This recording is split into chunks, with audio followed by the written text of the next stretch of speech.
Hello guys, welcome back to my channel and enjoy this fanfic part 1. Now let's start the fanfic.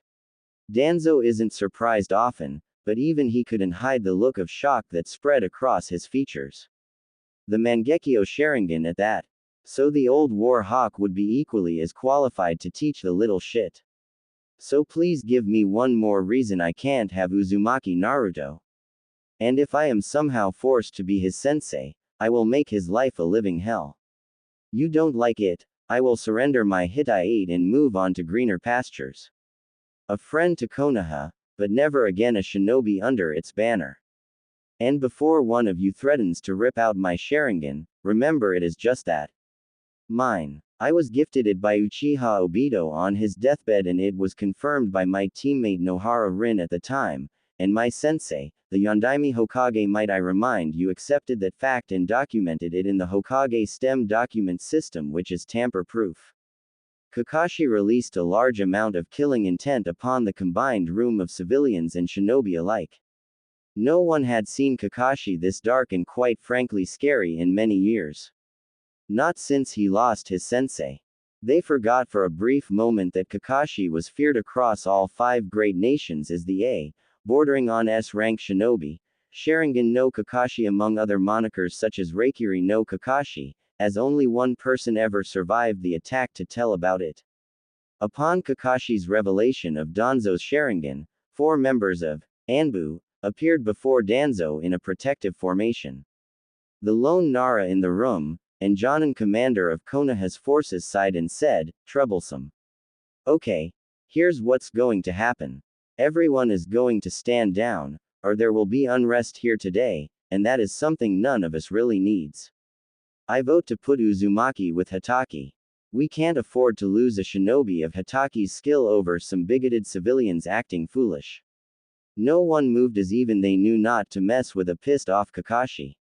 Kakashi gave a small nod to Nara Shikaku in thanks for his support, then turned to his leader without dropping his guard in the slightest, as his hand was still laying gently upon his tanto and his other upon a kunai. He bowed a bit and stated, "I apologize for my behavior, Hokage-sama. It was rude to interrupt your meeting's progression as such, but I believe it's far past time to remind the civilian," he emphasized with a snarl, "council who actually runs this village. You, a shinobi. They have no business having so much power, if any, in that arena. They are the main ones trying to keep me away from my requested student and trying to force him to remain in the academy as well, despite defeating and detaining a traitor not even 2 days ago. If I wasn't there myself to see the end results, I bet they would lick the Uchiha's balls by saying it was him when he was home asleep in his family's 2-story house." After a few seconds' contemplation, Hiruzen stated authoritatively, "Hitaki Kakashi, your request to be removed from your current post and reinstated as a Jonin, approved. Your request to take on Uzumaki Naruto, approved.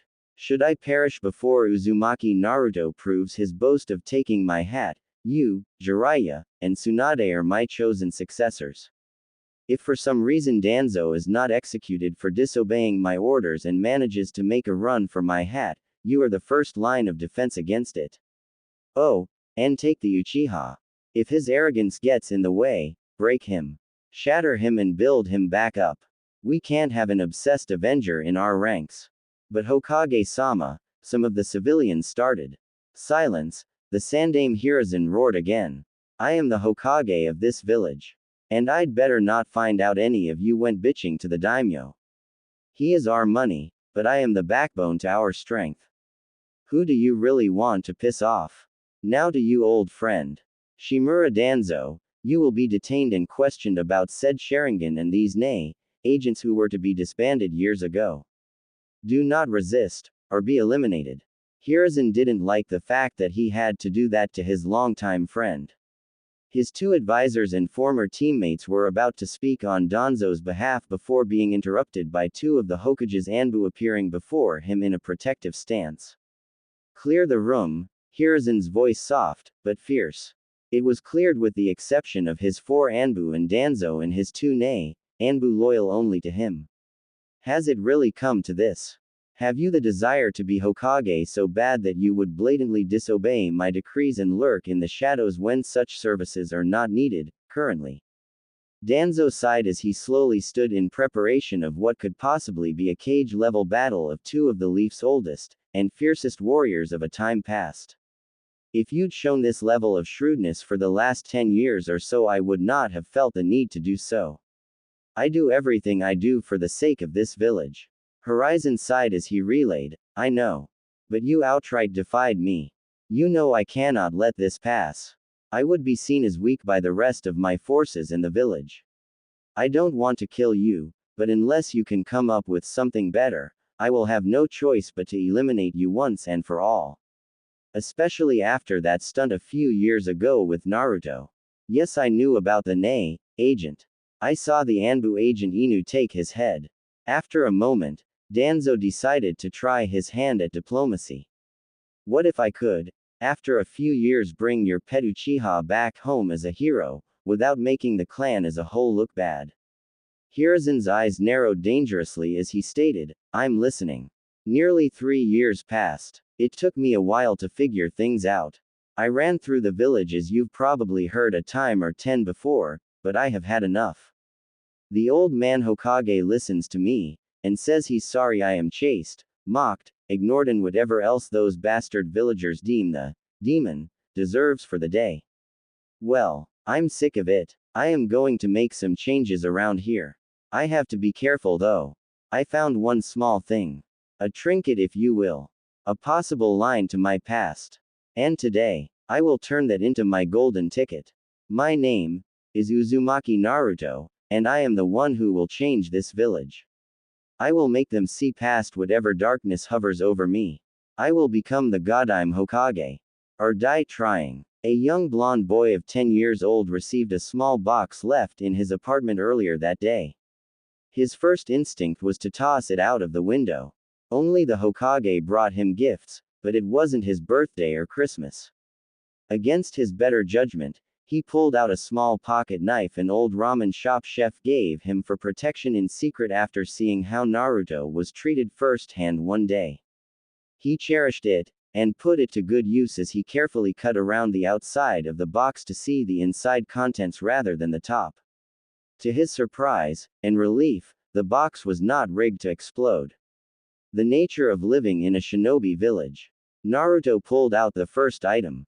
A small mahogany box, and inside of it a few things, starting with a letter. Dear Sochi, I don't know what could have happened to keep your mother and I away from you.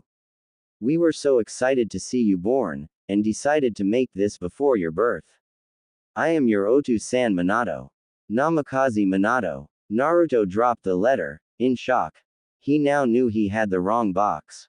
Every school child who entered the Shinobi Academy knew the name Namikaze Minato. He was the Yondaime, the legendary yellow flash of Konoha. The fourth in the legacy of Hokage. Naruto knew he would never be that lucky. He went back to the letter as to hopefully find a clue to who the letter actually belonged to. He would do whatever he could to get the package to the right person. Your Ka-san, my beautiful wife, Namikaze, ne Uzumaki Kushina. Uzumaki, Uzumaki, Kushina, Uzumaki, Naruto. Naruto felt his eyes start to tear up. He might not be alone. He might have family still alive, but his hopes were dashed when he decided to take a look at the list of fallen heroes every shinobi and academy student kept in honor of those who gave their lives in protection to the village. Beside her name was a gold star. The highest honor Konoha could give. Naruto couldn't decide whether to smile or cry, so he did a little of both. He took a moment to compose himself and reached over and grabbed the letter and the box and moved to his living room where he continued reading on his small love seat. She was a fiery type. She used to yell about how she would be the Hokage. When we found out we were having you, I was already Hokage, and Kushina's priorities changed a little bit as she said she would wait for the time when you take the hat instead. Big dreams, Sochi. I had one of my most loyal Anbu Inu hold this box until he thought you were old enough to understand. I know Hiruzen, and he would have likely taken back over as Hokage if I died for some reason. I asked him to keep our identities hidden for your safety. At least until you were 12 or Chunin, but if Inu gave this to you first, then he believes you are ready. Don't rat out Inu. The Sandame would have his head for not waiting until he decided you were ready. Haha. The keys in this box are to our house. I used seals and placed chakra into the seals daily to build up a massive security system. So only you and my teacher, your godfather Jiraiya, can get in. But even he can't get in past the main gate without your blood. So just use a drop of your blood and use the hand seals Inu, Taka, Hubby, Ryu. I know they are slightly unorthodox, but once you do those seals and add a little chakra, the residents will recognize you as its new master. Your Ka-san and I have worked on a curriculum for you to help you with chakra control, which is extremely important. Then you can start studying jutsu in the order presented. I also left a chakra scale. If you are anything like your Ka-chan was as a kid, you have an unnaturally large amount of chakra. If so, doing simple things like the clone technique will be nearly impossible for you, but we have outlined some things to help with this. Your Ka-chan, Jiraiya and I have also composed a specialized book specifically for you to study Fuinjutsu from. It will seem boring at first, mind-numbing in some ways, but please study it hard. It will give you an edge and protect you. Your Ka-chan's clan is sadly no more, but at one time they were feared across the 5 great elemental nations. You have fallen into greatness, my son, but please do not let this get to your head. Many have fallen when given power. I would have preferred you earned it, but if you have this, then Kushina and I aren't there to guide you, love you, and even discipline you when you need it. So let the lessons we leave for you guide you toward Konoha's will of fire. The fire fierce enough to burn all of our enemies to ash, but passionate enough to protect our village and loved ones. A lesson I actually learned from a student of mine you should also take to heart as well. Those who break the rules are scum. But those who abandon their friends, family, or comrades in arms are far worse. I am sure I have another letter or two around our compound somewhere, but for now, just take in what I have said and know that your Ka-chan and I love you very much. Namikaze Uzumaki Naruto. Your 2-san, Namikaze Minato. Smiley face. P.S. Treat Inu as you would a well-respected elder brother. He is charged with protecting you and your mother from the vilest, darkest of our village's underworld. He is, or was from your standpoint, my precious student Hatake Kakashi. Oh, on a side note, in case you were wondering, you were named for the definition maelstrom, not the other definition of your name, fishcake, haha. You were named after the hero of Jiraiya Sensei's first book, Tales of a Gutsy Ninja. They are rare, and hard to find, unlike his other works which are nothing but smut and should be avoided at all cost. Naruto fell asleep with tears in his eyes, only to wake up with a start, and finished looking through the box. He read the instructions and placed the cloth-encrusted tags on his person and added as little chakra as he could. His weight nearly doubled. Fortunately he read the emergency verbal counter command before the weights crushed him. It released 40% of the weight, which was enough for Naruto to stand and move around again. Naruto chose not to take the weights off as they would supposedly make him stronger and faster. The cloth fell off, but the seals seemed to be permanent. They vanished on Naruto's skin, but he could still sense them. Knowing this was a gift from his parents, he felt a little stronger already. Naruto did what he was instructed to do, and found his way to his parents' old home. It was hidden away and took him nearly an hour to sneak through the village in the prying eyes of Anbu. Or so he thought. 1. Anbu member took note of the 10-year-old's covert actions and went to intervene on his master's behalf. The demon should be nowhere near the venerable Yondaime's hallowed estate. But as this emotionless drone of a man's blade could finish descending upon Naruto, another blade countered it, thus catching Naruto's attention. He knew of this Anbu as he had saved him a few times in the past from a few rowdy and overzealous villagers. His mask that of the dog, Inu, Naruto thought in awe as he made short work of the assailant, his head on the ground, while the body still stood stock still. Naruto then wretched as he realized he had just seen someone killed in front of his very eyes. He quickly shook it off and accepted the hand offered to him as he replied respectfully, yet silently in case others were within earshot. Demo, arigato gozaimashite Kakashi ni sama. Naruto's words caught Inu slightly off guard, but he gave a slight nod in acknowledgement of the thanks, looked around and used all of his training to see if there were others lurking about. Fortunately there were none. Inu performed a few hand seals and put up a small Anbu-level privacy barrier. Inu sighed as he wasn't really supposed to be talking to Naruto, but he said, use the laundry room in the basement of your apartment building. There are 3 tunnels there that I spent a few years building with a little help to keep you safe. Use the middle one. It will lead you to the basement of your parents, your family home. It's one of the reasons I kept getting to you so fast, instead of through Konoha's traffic. Go in through washer number 3. I had a sample of your blood from an altercation a few years back and used it the same way you are about to attempt to open this gate, but I don't know the seals for this gate, don't tell me. Not yet anyway. Wait until I've earned that right should I ever. He continued before Naruto could obviously object. He could see it in his eyes. I need to report to the Hokage what I have done. I can only pray that he forgives me for breaking his law and informing you of your heritage. Naruto then grinned, despite the grim kill around him. You didn't reveal anything. My 2-chan did. I just happened to find a letter from him after I found my family's estate. The only reason I got in was because a bit of my blood got on the gate after a small trip, and it opened for me. Maybe a glitch in the security system. Naruto lied perfectly, much to Inu's shock. You would lie to the Hokage. I know how close you are. We are, and I love my village for some reason or another. So I figure, you tried to help me to be safe here. If I am safe, I can secretly train and get stronger. And he need not even know about this needlessly, right? Inu was starting to like this kid's style.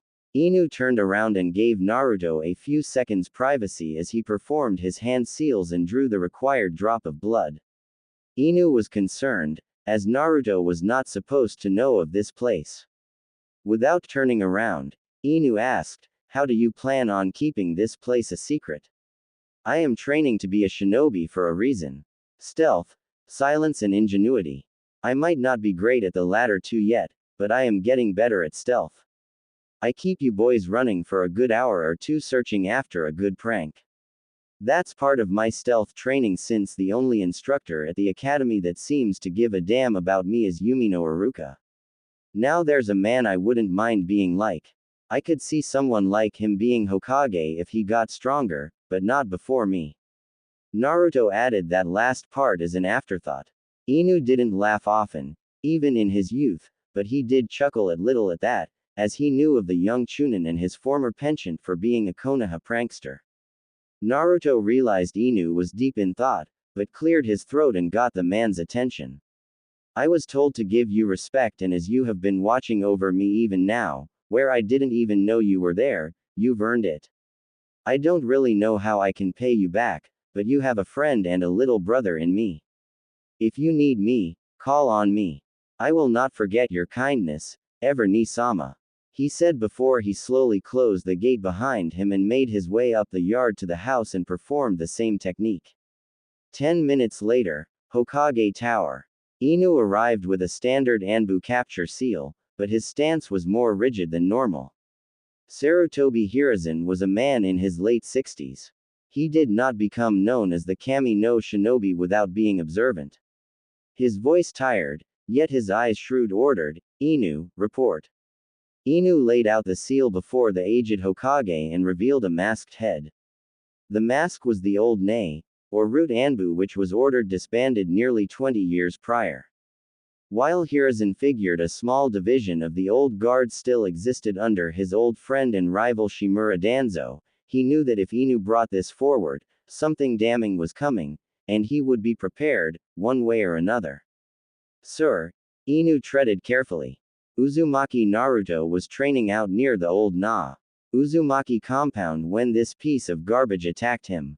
I was forced to reveal myself to Naruto, to a point. He told me he'd seen me a few times when I'd saved him. I had always thought he was out of sight, but he is better at stealth than we'd given him credit for. But he didn't ask much. He respectfully thanked me, then moved on, stating, there must be a reason I'm not permitted to talk to him, and he would not be the one to get his guardian in trouble. Being the Hokage, he knew Kakashi was lying through his teeth. He'd seen Kakashi take the boy a package with his infinite vision jutsu, granted to him via the summoning clan Saru. But Kakashi was no fool and has a lot of powerful friends upon the Shinobi Council. So he would just wait and see just what Kakashi had done, for he was a very patient man. Otherwise he wouldn't have made it to such a ripe old age. So instead of ripping Inu a new one, he dismissed him for the time being. He looked up and another Anbu appeared before him wearing the identical armor as the Anbu captain who just left. At the dismissal of the Hokage, Inu vanished in a flurry of leaves which miraculously disappeared with him. Hiruzen decided against checking in on Naruto just yet. Let the days ahead be the deciding factor as to his potential fate. Meanwhile, at Naruto's family home, he had found 2 books on the bookshelf almost immediately upon opening his father's study. A book on chakra control, and a book to help those with an abundant amount of chakra best utilize it. Naruto, against the advice of his 2 san, could not help but test one of the jutsu. A way to create solid clones. But he didn't dare try it until he gauged his chakra on the strange contraption his 2 san informed him of. It showed where his mother's was at her zenith as marked by a red pen and even noted where the specific jutsu he wanted to learn could be done without something called chakra exhaustion. Naruto had a little more than half of what she did, and knew it would only grow in time. He then started studying. He hated studying with a passion, but after 4 hours, he managed to complete the jutsu. He fell asleep for the next 2 hours, having drained a good amount of his chakra learning the technique. Before taking a quick nap, he checked his levels again. He was down to 25%. He now knew a baseline for what not to get near. After a few hours, Naruto looked back over the cloning technique he learned, and realized something he missed. Memories returned to the creator. Never had he had more inspiration to prank than he did at that moment in time, but opted to hold that back until some foolish villager really pushed his, or her luck. Naruto then looked around and gawked as he realized the house barely had any dust in it. He feared looking in the refrigerator. He then created a dozen clones, despite attempting to only create 2. Hey, we're you. We don't want to do this crap any more than you do. One clone cried out, much to Naruto's surprise. Naruto then scrunched up his nose, but his head held high and went forward bravely, and his clone brigade followed closely behind their noble leader. Naruto opened the fridge to see a bottle of something in a black liquid sealed in a bottle. The refrigerator was otherwise spotless as well. He couldn't figure out how, but that was a mystery for another day. No massive odor erupted from the door as the group expected. Naruto held his nose and opened the container and poured the liquid down the toilet and flushed. Thankfully it flushed successfully. Naruto thanked Kami his parents had a still viable canister of air freshener in the bathroom on the back of the toilet. Naruto felt his stomach grumble, and then those of his clones did the same.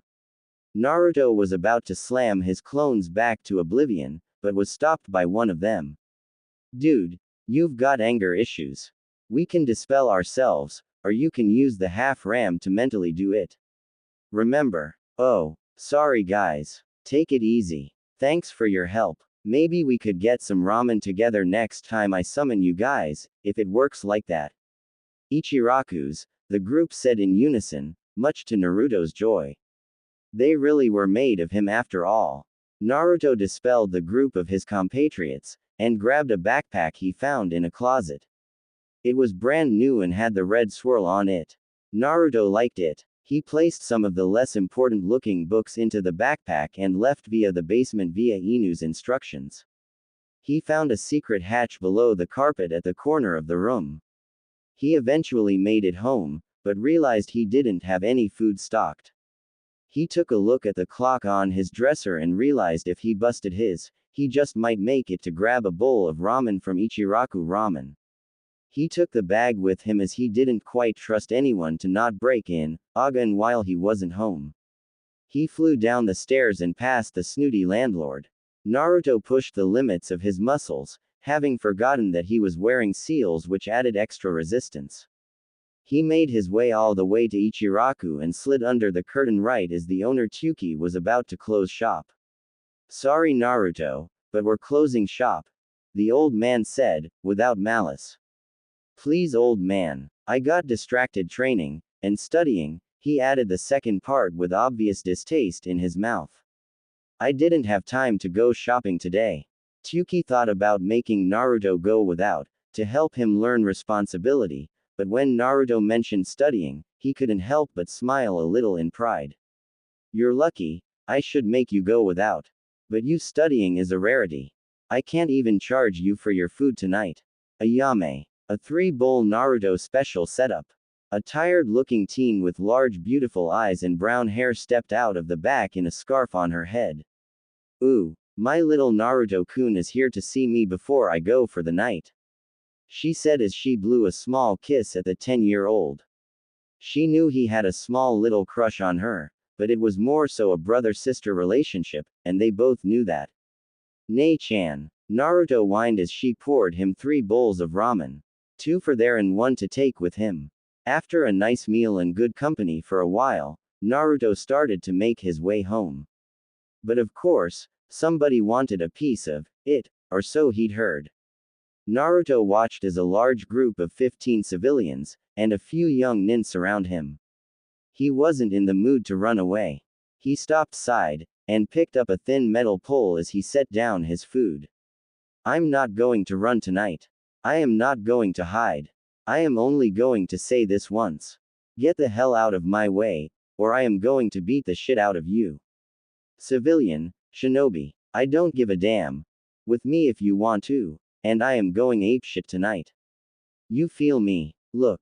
The little demon grew a pair, one civilian sneered. "I'm no demon, but keep talking, I'll become one just for you." Naruto replied equally venomous. 2 shinobi ran forward and slammed Naruto back against the wall and pulled out 2 kunai. Naruto didn't panic like he expected to. He simply said, "Nice shot, but now it's my turn."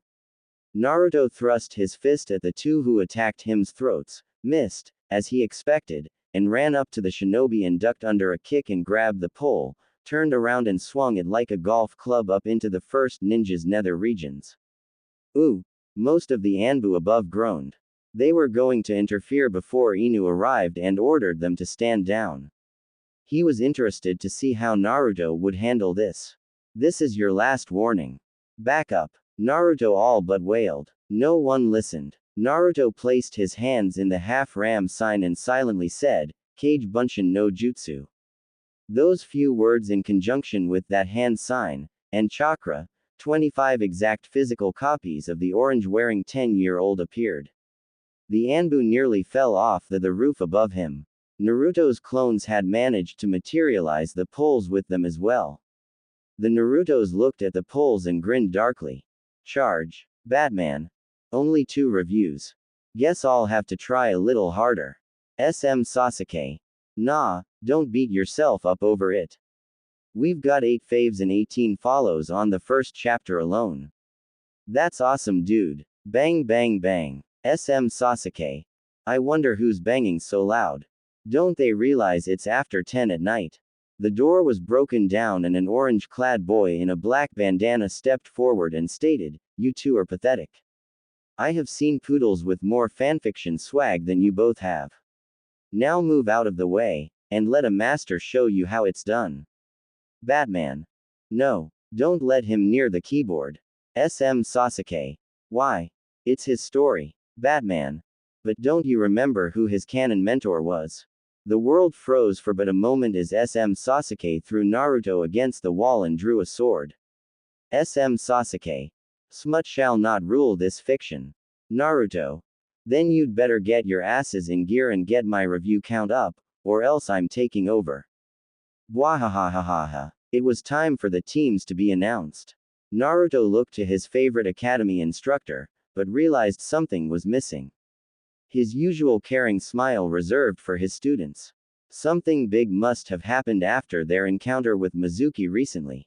Naruto took note that someone he once tried to kill was also outside at the fence waiting on him with a sad smile on her face.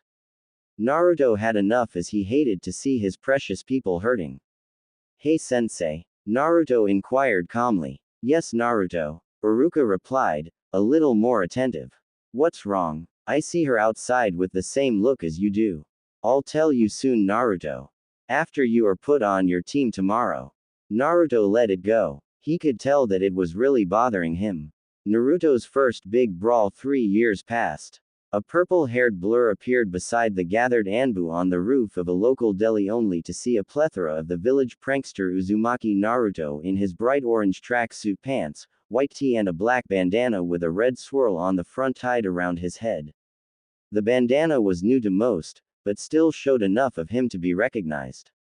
He was brandishing a metal pole. Well, all of them were, the new arrival noted. She took stock of the expressive body language of the Anbu. That alone told her a lot as that was beaten out of them during training. After only 5 seconds of scanning and analyzing the situation, Mitarashi Anko wanted answers. Why is no one helping the Gaki, and why in the 7 blue layers of Tartarus is he doing with enough chakra already to use Kage Bunshin? Now that I think about it, why does a civilian child know a Jonin level Kinjutsu? Her words were silent, but the intensity was not wasted. The only one not completely terrified of the angry Kunoichi was Inu, but even he knew she was fierce as a volcano if pushed too far. "Banzai!" A young, loud voice screamed as he raced forward with his legion of clones. Within minutes, the group found out what the boy meant when he said he'd become a demon. He smashed heads in, broke knees, arms, and noses. But he did not kill one of them. No matter how much he wanted to. Once all was said and done, those that remained conscious, barely at most, I will be a light in our fair village. I didn't kill you because I am not like you. I am not whatever it is you think I am. I will become the Hokage and bring a change to the village. I will make it stronger than it's ever been, but not through bullying and hatred. I've been bullied. I've been persecuted for reasons I don't understand. But I am still here. I am still standing. And I will never, ever give up. He proclaimed loudly. Anko jumped down off the roof and started clapping with an impressed look on her face. Naruto, not knowing her, turned to face her with his remaining clones taking up a defensive position between him and her. Again, she was impressed with the instinctual defensive posture. "Slow your roll, little orange boy. I am not here to harm you. I am a special Jonin, and unlike these idiots, I could have easily incapacitated you if I wanted to." Naruto didn't like that, but believed her for some reason. He and his clones relaxed their posture slightly as she said, "Who are you?" "Me. I'm the one who's going to be taking you on a trip to see the Hokage, as know what 9-year-old should know, much less be able to pull off a Jonin-level technique," she said casually as if talking about the weather. Naruto stopped cold. His clones vanished in a puff of smoke simultaneously as Naruto nervously asked, "Do we have to tell the old man about this? I wanted to surprise him in a few years when I graduated the academy," he said, sweat pouring down his face all of a sudden. Anko could tell he was actually more afraid of the Hokage finding out early than him getting in trouble. She sighed but said, "Sorry Gaki, but I am one of the Hokage's nin, and as such, I have to report what I saw tonight, or I could get in a lot of trouble." Naruto looked to the left, then to the right as he said, "Well shit," and then took off in the opposite direction of where Anko was in her beige trench coat, which was flowing openly in the wind of the young boy who just vanished. Naruto got 3 blocks away before Yumino Iruka saw him. He recognized those zigzag patterns that Naruto was attempting, as he tried the same thing in his youth.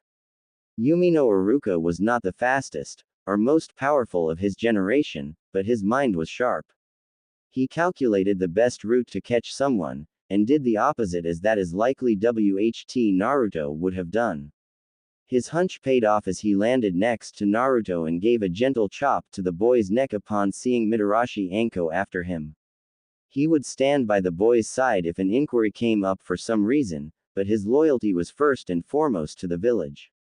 Thanks Yumino. Appreciate the assist. I am taking him to tea and I to have Inoichi take a look inside the Gaki's head. Seems like the quickest way to find out what's going on here. Yumino was quick to answer, I wouldn't do that if I were you. This boy is close to the Sandaime.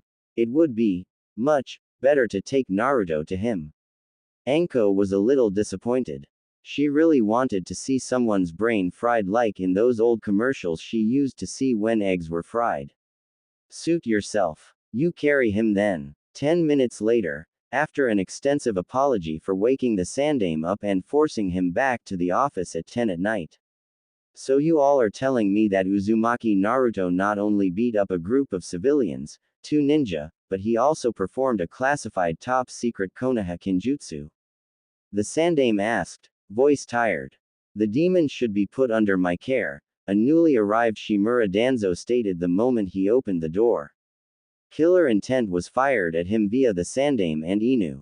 Enough that his hidden agents had a hard time staying concealed, as they were conditioned to race to their master's aid, especially with that much danger present, but he instructed them to fight that instinct, especially today, especially where Uzumaki Naruto was concerned. Even Danzo wasn't foolish enough to go against the Sandaime where Naruto was involved. For now. Get out. The Sandaime thundered. Be reasonable, Hiru. Shuriken. Kage Bunshin no Jutsu. The Sandaime roared as he tossed a single shuriken which multiplied into over 200. The group moved as soon as they saw the shuriken appear. Danzo didn't think his old friend would actually do it, but he attacked him without remorse. Danzo pulled out his sword and sliced down all but 3 shuriken which embedded themselves in the wall beside him. Hiruzen stood. Danzo simply placed his sword back in his sheath and calmly stated, I see you are busy, Hiru. Hokage-sama. Perhaps another time. Danzo, cool as ice, slid out of the door, turned and walked away. Now to the matter at hand. Naruto, Hiruzen called out, verbally nudging the boy awake. Naruto didn't know what to do when he opened his eyes and realized he was in the Hokage's office. He kinda figured he was in trouble, but decided to go with what he was best at, and that was playing the role of the fool. Hey old man, what are you doing in my apartment? Naruto then looked around as if just realizing he wasn't in his apartment. Oh, okay. What did I do and how much trouble am I in this time? Quote, I'm glad to see you want to get down to business, Naruto. I was informed that you had another run-in with the villagers in and few ninja this evening. It's well and good that you defended yourself. I'm glad that you felt you were finally ready to do so. But I do have a problem with you knowing a Junin level classified ninja technique, and you're not even out of the academy yet. So we could do this in a very unpleasant way and bring in a Yamanaka. You are aware of their family's Jutsu Sans Parents' Day at the academy a few weeks ago, correct? Shit. Naruto cursed internally as he worked on reasoning out good excuse as to why he knew the shadow clone technique. Okay. Here's the story. One day when I got home a few weeks ago, there was a note beside it that said it was a chakra measuring device. It would tell me how much time I had and I was curious as to what it could do. So I started looking into it. After I found out that I had a huge amount of chakra, I started looking into how much chakra it took to do the cloning technique since they always looked so sickly and never came out correctly. Well, lo and behold, I had so much chakra that it would be nearly impossible for me to graduate from the academy because I would never be able to do the clone technique. That's not really fair because I could potentially learn amazing jutsu. But I'd be stuck in the academy because of that one nearly useless technique. So after I figured that out, don't know why, but I wrote a note on the device, and when I came back the device was gone but instructions for this jutsu were left there on my bed. So someone was trying to help me for the first time. I did however start to get concerned that someone came and went as they pleased in my apartment, so I learned how to change the locks, and to fix the windows which now lock by the way. As far as me graduating the academy was concerned, I don't know who did it. I just really wanted to think whatever it was because they instructions on how to do the technique, the benefits of the memory retrieval, which would help me to learn anything that I can much faster now, and warned me of the backlash sent when too many clones dispersed too fast. They also left me 2 sets of instructions. One of which was a tree walking exercise, and then something called water walking. They said that I should work on those a lot, and it would help me with chakra control to help me become a better ninja. They wrote that they had heard me proclaiming, yeah, that's right. Proclaiming that I would take your hat someday, but they couldn't show the techniques to me, or reveal themselves in any way because they could get in a lot of trouble. But they believe in me and they really want to see me succeed in taking your hat and becoming the best Hokage this village has ever had. I have burned the notes, and I have not been back in contact since. Sarutobi Hiruzen was anything but a fool. He knew that Naruto received help most likely from Inu. But Naruto's story held just enough truth to it that he could let it go. But not without some form of punishment. It was a forbidden technique for a reason. He looked to the Mitarashi Dango girl. Since Naruto decided he is big and bad enough to learn the shadow clone technique, I think it's only right that he received some personal training for a few weeks. Mitarashi, I do believe you have some leave coming up soon. I would be extremely appreciative if you took a few weeks to whip Naruto into fighting form. I want him to have the potential to be Rookie of the Year when he graduates. 3 more years, but I think you can get the ball rolling. Well, Anko had never really considered taking on students, or taking on an apprentice, but she couldn't help but allow a small sadistic grin to appear on her face. Naruto seeing this stood, then knelt as he'd seen Shinobi do when before the Hokage. Hokage-sama, let's not be too hasty, Naruto tried, to the Sandame's amusement. I can see the serpent of Eden in her eyes. Naruto's pleas fell on deaf ears. He was dragged out by the scruff of his belt buckle. The Hokage then looked to Inu and inquired, I am only going to ask this once. Was it you who taught Naruto these things, or left him these instructions? Negative, sir, Inu answered more relaxed than the Hokage would have liked. It meant that Inu spoke the truth. He'd have to have Naruto watched a little more closely. Maybe Danzo had something to do with it, he pondered. Training Ground 44. Shortly after reaching the Forest of Death, Naruto realized just how much danger his life was truly in. He was thrown into an abyss full of creatures unknown.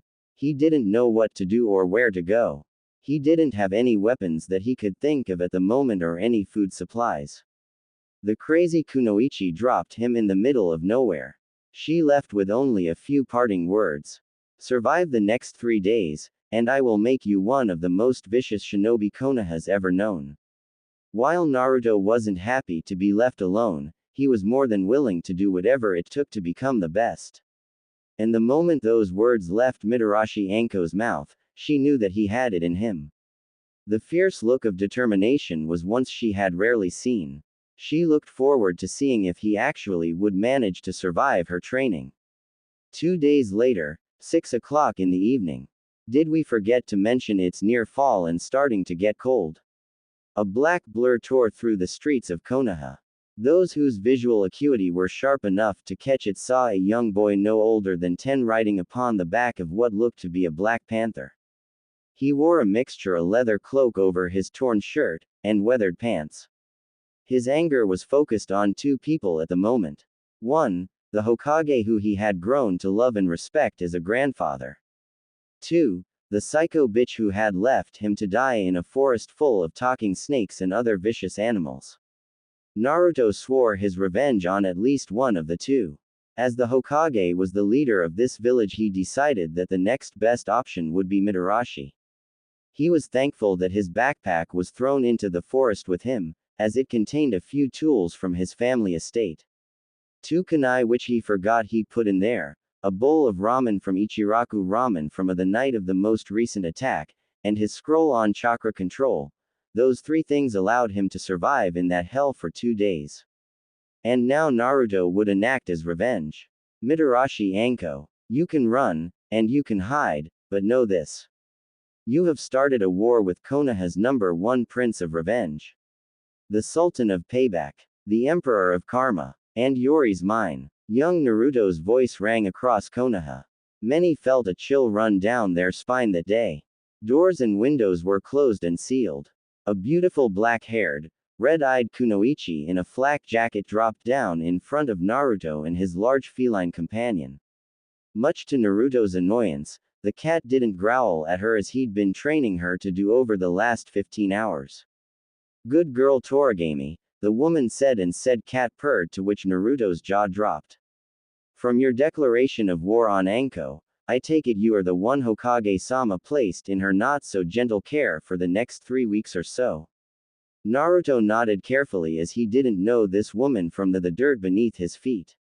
But his apprehension lessened considerably when he heard a voice he rarely ever did.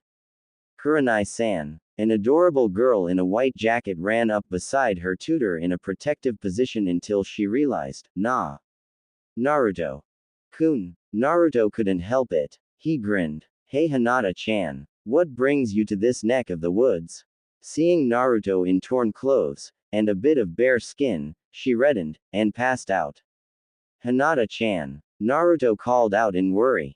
Kurenai caught Hinata before she hit the ground, but also took note at how fast Naruto dismounted and was at her side. She approved. Hinata could use a friend or two like that. As a reward. Hey kid, you've obviously been through a bit of headache. I wouldn't normally do this, but Anko played a dirty trick on me lately, and I want payback. This is a one-time alliance only, as I don't want my name linked to this at all, and I am a full shinobi and could get in a lot of trouble if caught. Naruto nodded his understanding. Fine. Here's the deal. Anko's my best friend. Naruto was once again on the defensive, but Kurenai held up her hands in a surrendering type motion. Remember what I said, I want payback. So here's a few things that, no one knows about her.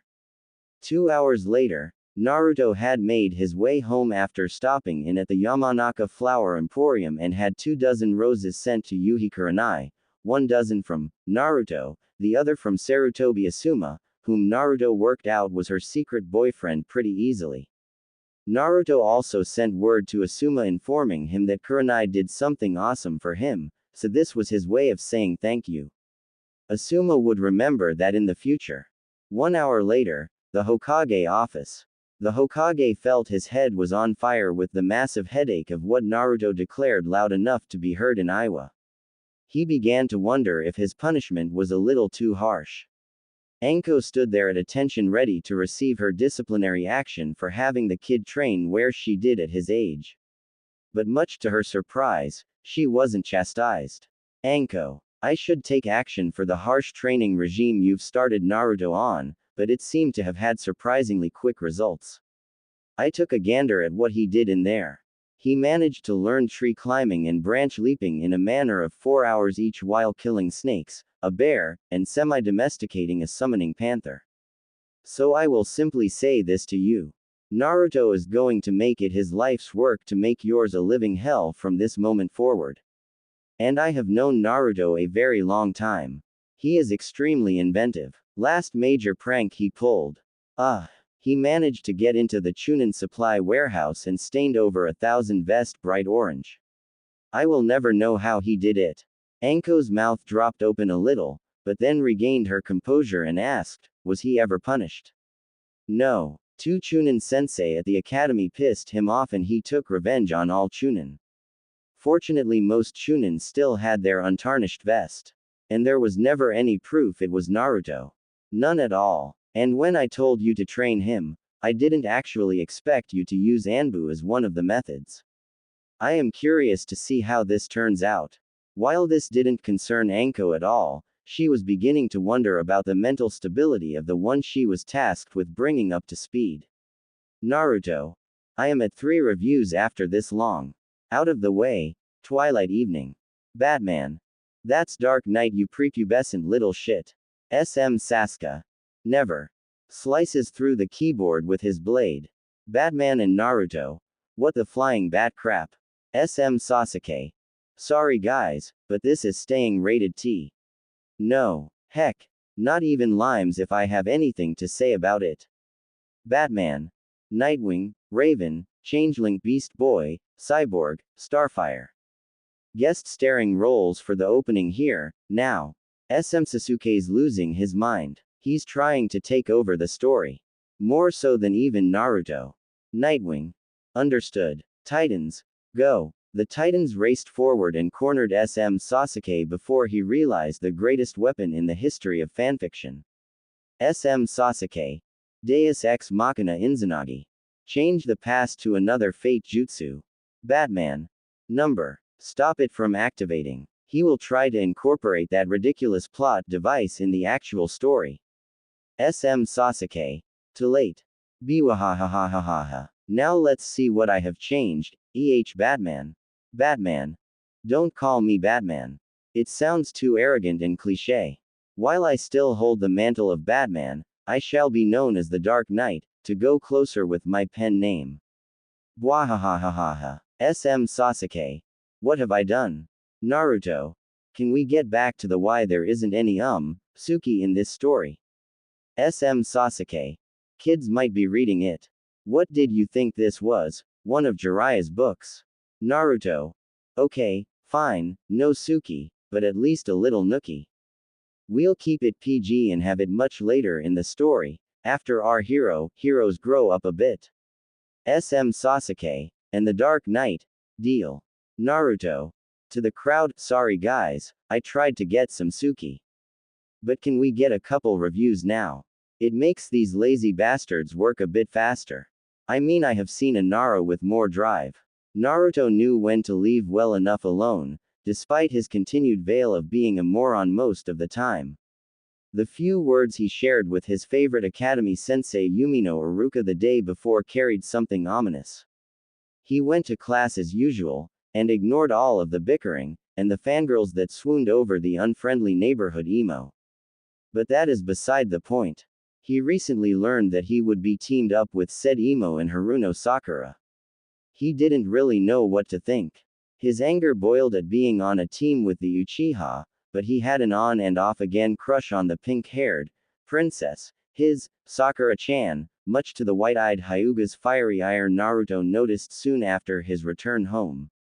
After class, Naruto attempted to confront Iruka again. You just don't know when to give up, do you? Iruka asked, not angrily, but with obvious annoyance. I only ask because I care. Naruto deadpanned, but Iruka could hear the sincerity behind the sarcasm. Mizuki's fiancé, a good friend of mine, committed seppuku last night.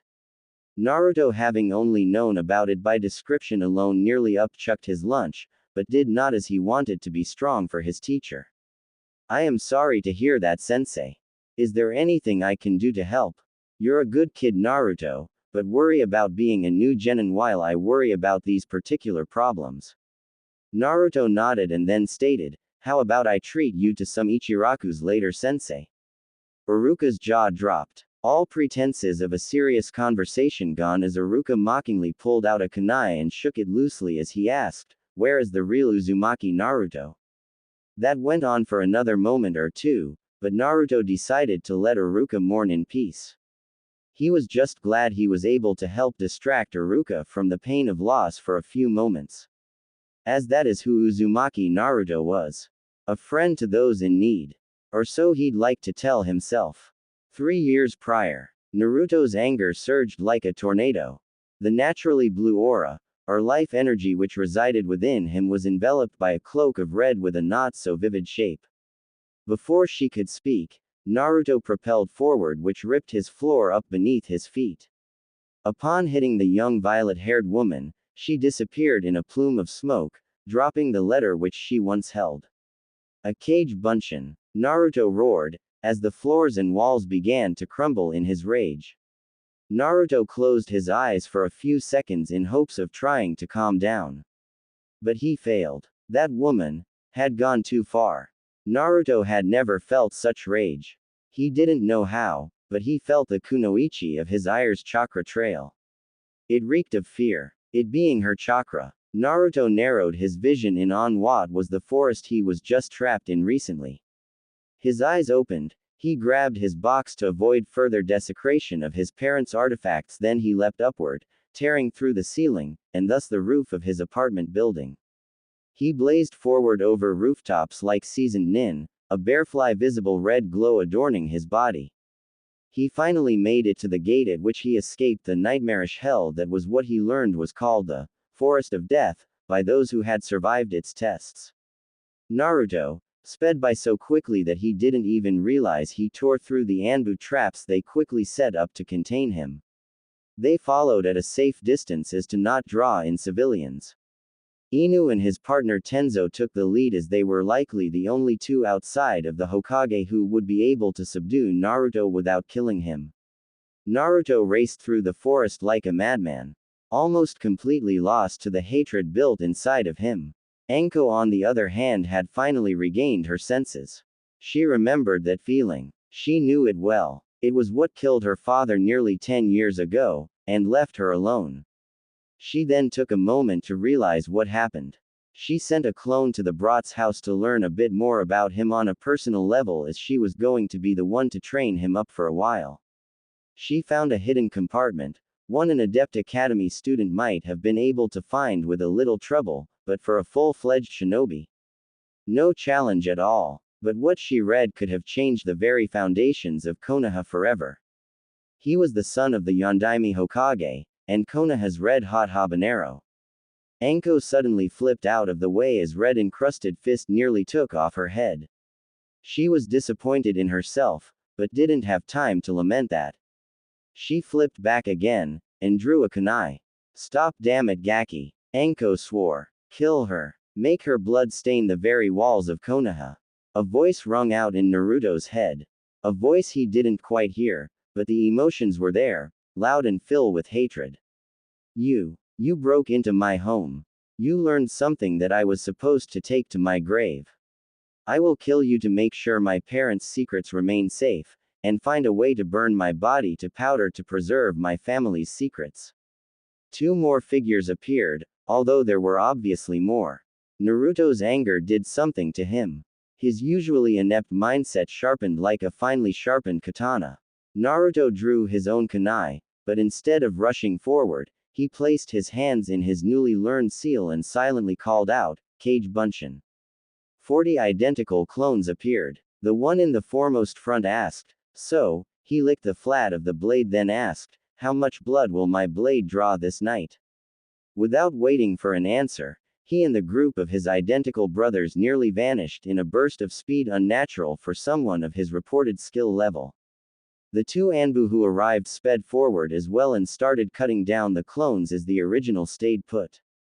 That did not sit well with Naruto, especially when he saw the mask of his supposed Nisama decimating his clones as the memories returned to him. The red cloak vanished much to everyone's relief as Naruto fell to the ground with an anguished scream. Inu-san. You traitor. Inu visibly flinched at that which was not missed by Tenzo, or the newly rescued Anko. Anko mentally noted, if the kid somehow survived this, do not mess with his stuff if she wanted to live. She wondered if he'd be that way where comrades were concerned, and decided it would be better if he was on Konoha's side than against.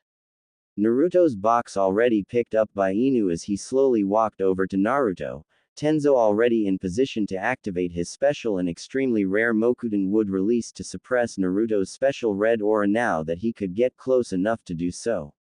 The remaining Anbu waited outside the fence on Inu's orders. Naruto, I stopped you from killing a Konoha kunoichi. You would have been put to death if that happened, no matter what happened. I needed to try to save her life and your own. Do you understand me? He asked sternly. To his heart's relief, Naruto nodded slowly. Okay everyone, listen up. This is a shitstorm with which the village cannot deal with. I don't want to see Naruto killed, or, worse, put under Danzo's special program. We know it still exists despite the so-called dismissal of it 20-odd years ago. Naruto was only trying to keep his heritage safe because we know what the Sandaime is willing to do to keep this secret. I am as loyal to the leaf as one can be, but Naruto is destined for much more than what he's been allowed in life so far. He's been treated like a pariah, the civilian council has too much power in Konoha, and I am tempted to accept my seat on the Shinobi Council, thus leaving Anbu to protect Naruto. You know just how much the Jonin commander, Anbu commander, and Hokage would love to lose me and Anbu. Not many competent captains left. Tenzu was loyal to Konoha, and the Hokage, but he could not forget how Kakashi moved heaven and earth for him, his Kahai to free him from the evil machinations of Danzo many years ago. I will back you, Senpai, but don't make me go against Konoha. I might have to perform seppuku first, he said in all seriousness. Inu turned to Anko but was stopped before he could ask. She turned to Naruto said, I know the importance of the secrets you hold, Gaki. I will take those secrets to the grave until the Hokage declassifies that information. It is something. A large group of shinobi appear and surround Inu, Tenzo, Anko, and Naruto with the Hokage leading the group. Take Naruto into custody and place chakra suppression seals on him. One overzealous Anbu member appeared behind Naruto and punched the top of his head, knocking him out. Inu was upon him with his tanto out, and nearly sliced his head off, if not for the command, hold Inu. Inu held, and the Anbu in question retreated to what he considered a safe distance. Should any try to harm this boy, they will discover why I am listed as, flee on sight, in every major village's bingo book. Take my words lightly, and you may forfeit your life this evening. Inu. The Hokage roared. Much to Inu's surprise, his masked companion stepped forward, as well as Anko. Another Anbu snidely said, I always knew the snake bitch was a traitorous whore. Just like your mama, right?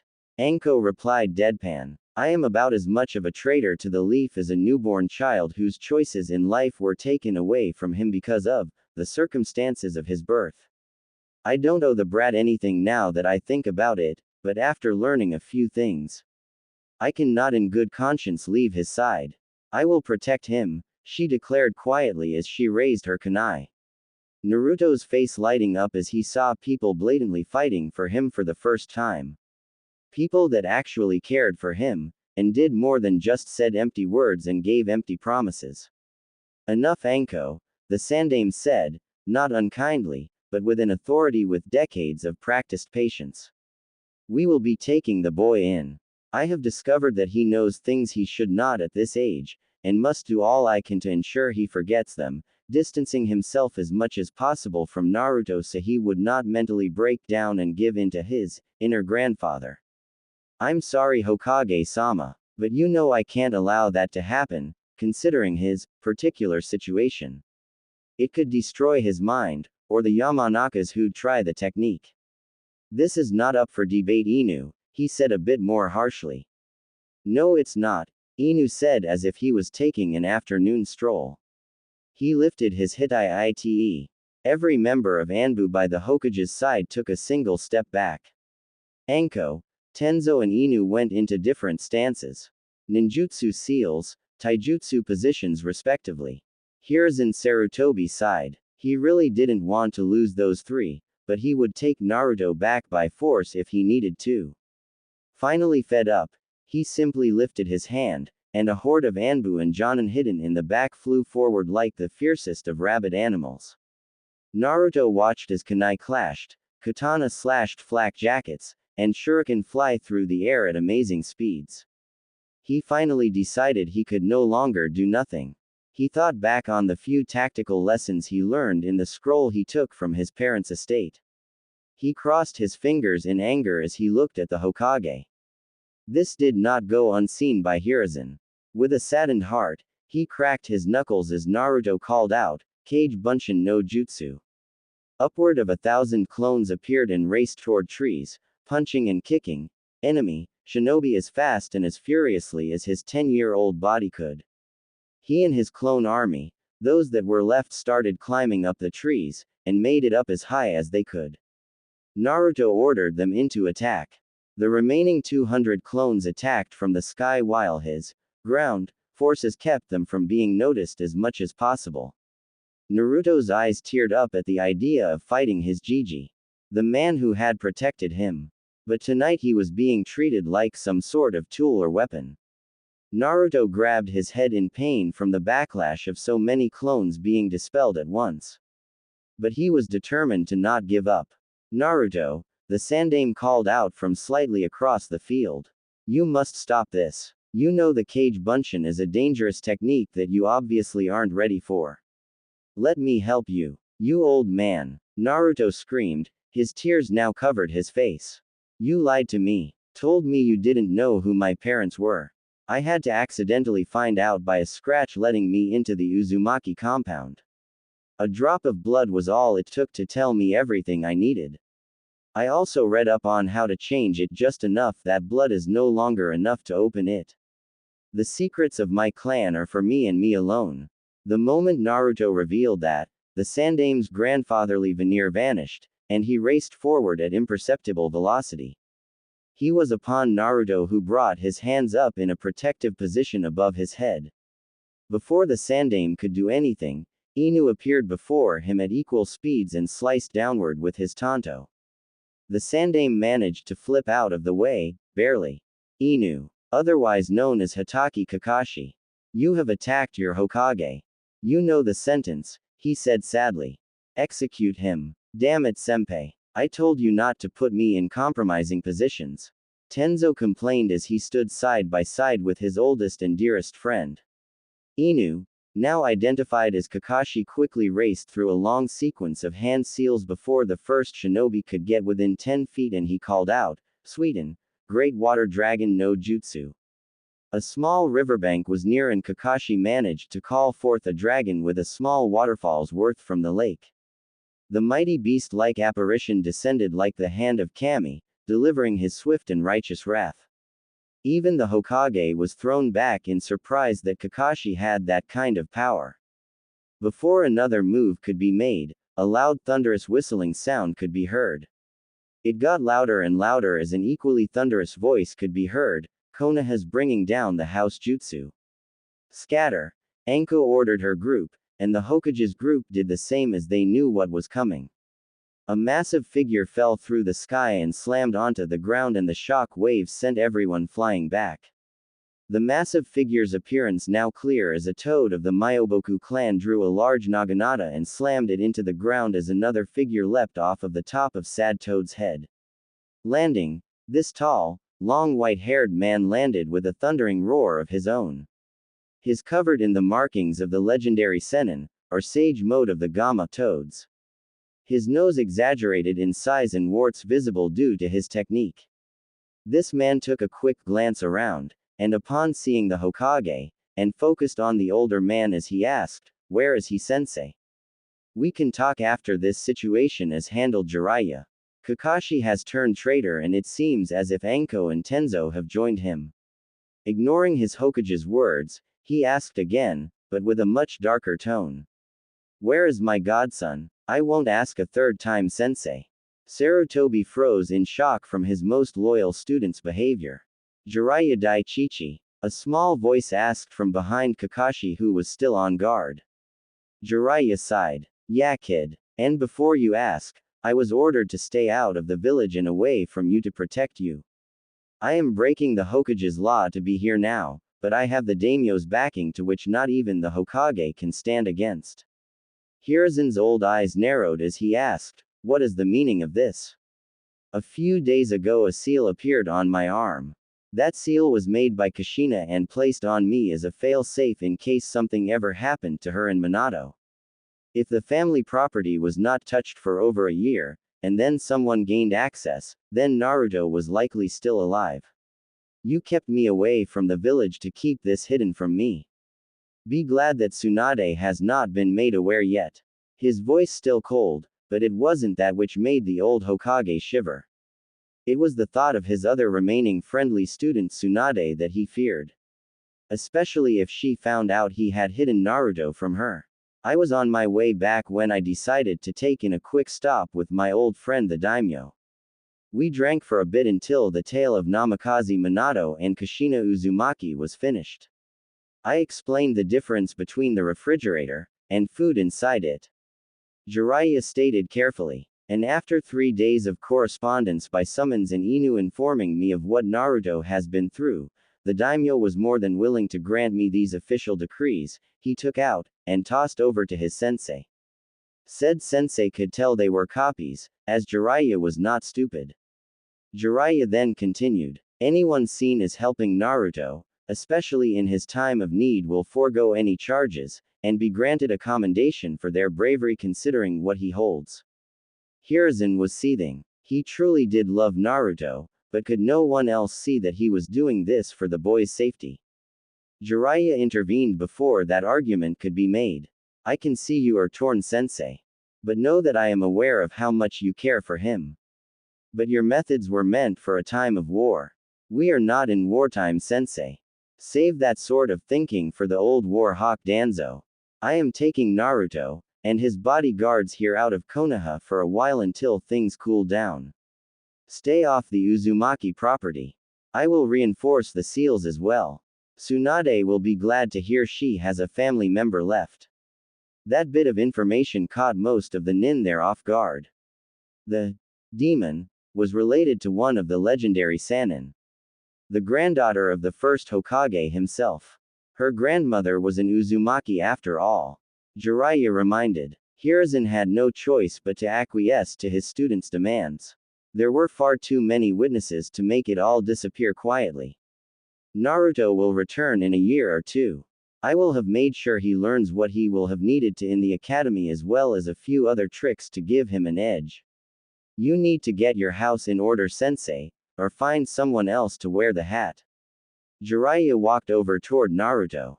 Jiraiya walked past Kakashi, who was in a bit of shock.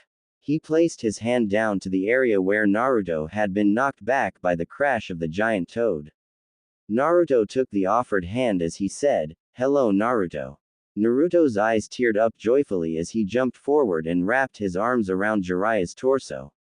"Hello, Godfather." The Dark Knight, Sage Mode Sasuke, has been a busy little bee, it seems.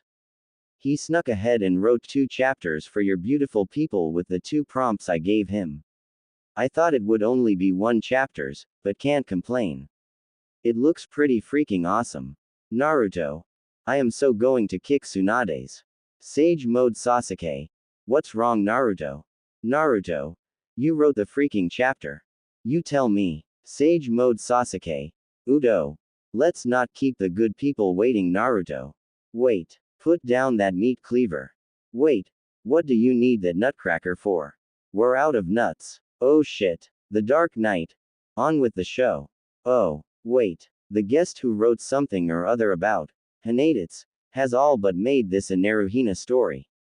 Thanks for the help in deciding the pairing. Maybe another option will change our minds later, but as of right now, SM Sasuke is happy as it's his OTP anyway. Sage Mode Sasuke. Shut up, you bastard. I told you not to tell anyone about that. Naruto. Oh, Sage Mode Sasuke. Hehehehe. Come out and play ye. Oh yeah, on with the show. The world spun for the young Uzumaki as he gripped the white-haired sage with all of his might. The warrior was accompanied by a purple-haired, fiery beauty, a wood-controlling shinobi, and a silver-haired vengeance personified. The newly formed Team Jiraiya crushed multiple attempts to prevent them from leaving Konoha as a stunned Hokage stood in shock. His longtime friend Danzo took command temporarily until Hiruzen came back to his senses. Upon doing so, he ordered the chase ended as it was a direct decree by the daimyo. He only hoped Naruto would one day forgive him for the choices he made. 12 long hours later, Hai no Kuni capital, Daimyo Palace. Naruto was allowed to sleep until he awoke of his own volition. His young eyes fluttered and tried to focus despite being in a massive, dark, barely lit room. His first instinct was to jump back and into a fighting position. His only company, who was hidden in a shadow, smiled as he slowly walked out. Naruto felt for his shuriken pouch, and found it still there. He gripped it quickly and drew 2 respectively and summoned 10 Kage Bunshin as he commanded, "Identify yourself. Your parents would be proud of your instincts, Gaki," the baritone voice stated as he stepped fully out of the shadows. Naruto's eyes narrowed as he tried to place the familiar face, then he took in a quick breath as he said, Godfather. It's me, little one. You are safe now. I will make sure you stay safe now, for as long as I am breathing. I am sorry I wasn't there for you in your younger days, but I was protecting you from the threats outside of Konoha. Your father and mother had enemies who would have burned Konoha to the ground to get to you if they found out you were alive to avenge their loved ones your parents killed in the previous war. Naruto slowly placed his kunai back in their pouch as he sat on the bed and looked downtrodden. I trusted the old man. Tears started to fall. Don't count that old monkey out yet. He must think of the village first as he is the Hokage, but I can honestly say he cares for you, otherwise, there would have been a lot more shinobi sent out to attack us and made our journey here much harder. That made Naruto's eyes widen slightly. Thank you for that, Godfather. It's good to know he didn't entirely hate me and just put on a show for the demon boy. Jiraiya was a little shocked at that last part, but was stopped before he could ask. I found documents my father left which, on top of everything else, it wasn't hard to put together. I had the fox put inside of me. Jiraiya rubbed his suddenly aching head. You are not the fox, Naruto. It would take too long to explain the intricacies of sealing to you this evening. But the long and short of it is, you are a bottle with a cap on the top. The fox is the liquid sealed inside of the jar. You understand? Naruto slowly nodded his understanding. He again hugged his godfather, who wasn't used to such genuine familial affection, but he couldn't help but to hold on to his godson as if he'd never hold him again. For the first time in many years, Jiraiya felt a sense of family, and he would be damned if he let that feeling go. Excuse me, but where are we anyway? Naruto finally asked, noting he didn't recognize ever seeing such a nice room before, not that he'd been invited to many nice places. We are in the imperial palace of the daimyo of Hai no Kuni. Jiraiya saw the confused look on Naruto's face before simplifying it by saying, the Hokage's boss. Naruto's already saucer-sized eyes nearly bulged out of his head at that tidbit. Jiraiya chuckled slightly at that.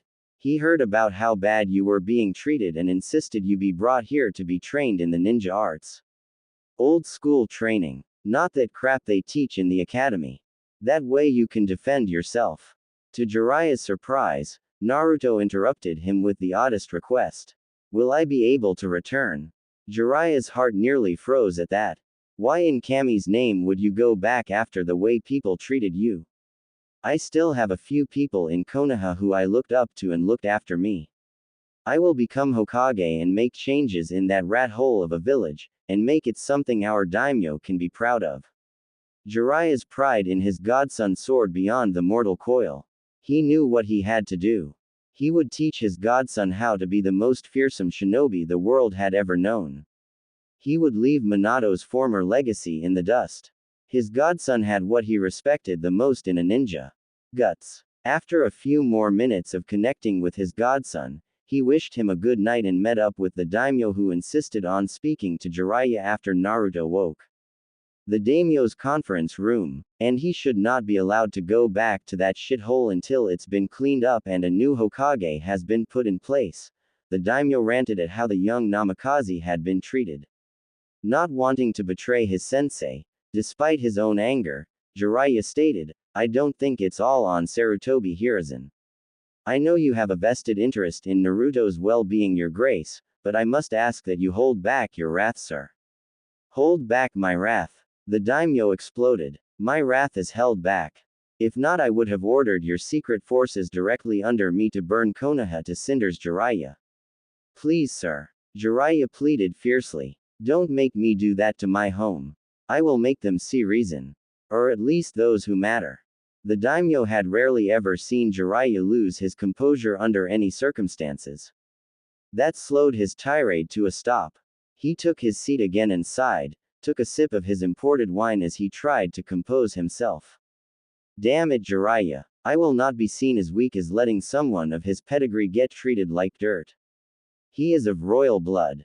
Directly descended from the Ing Uzumaki clan of Uzushiogakure no Sato. An ally of Konoha before its untimely fall. The daimyo took a deep breath and then after a moment of consideration he ordered, "This is my proclamation as the daimyo of Hai no Kuni. Uzumaki Naruto is now a ward of the palace Hai no Kuni. He is granted royal protection from those that would harm him in Konoha, and those outside its gates and borders. He will be trained by you in Fuinjutsu in remembrance of his family, and other arts by you and those you brought with you. He will also be trained by my personal guard in swordsmanship and diplomacy. He wants to go back to Konoha one day. Fine. I want him well educated, and I want him strong enough to take the Ing Hokage seat if I deem it by the time he would have graduated the academy." Jiraiya tried to take a step back out of shock, but fell backwards into the coat of knight's armor and nearly had his head split from the axe said coat held. After a few moments, Jiraiya managed to regain his footing. He didn't know how he would accomplish what was necessary, but was smart enough to not tell that to the daimyo.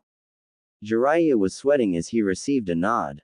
An obvious dismissal. 2 weeks later, the 12 Guardians Training Ground 2. Faster Naruto. Jiraiya called as he sent another sweep Naruto's way, who did a back flip to a handstand, then back to his feet to avoid his godfather's insane speed. Naruto was bloodied, bruised, and pissed. "What the is wrong with you, you evil bastard? I thought you were supposed to be my godfather, not my abuser." Jiraiya had been pushing Naruto extremely hard, and got on the other senseis for being too lenient on him. But Naruto's words really caused him to pause.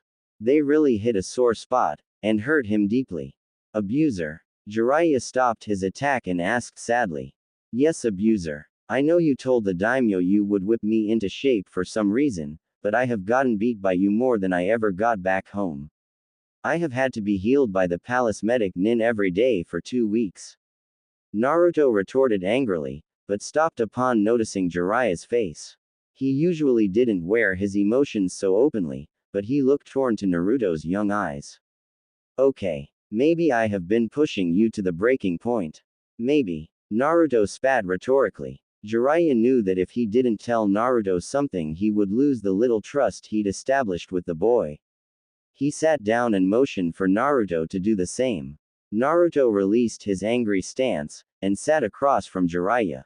"Look, Naruto. I'm sorry if I am pushing you more than you think I should, but the daimyo wants you strong enough to take Konoha by storm when you go back for the genin exams.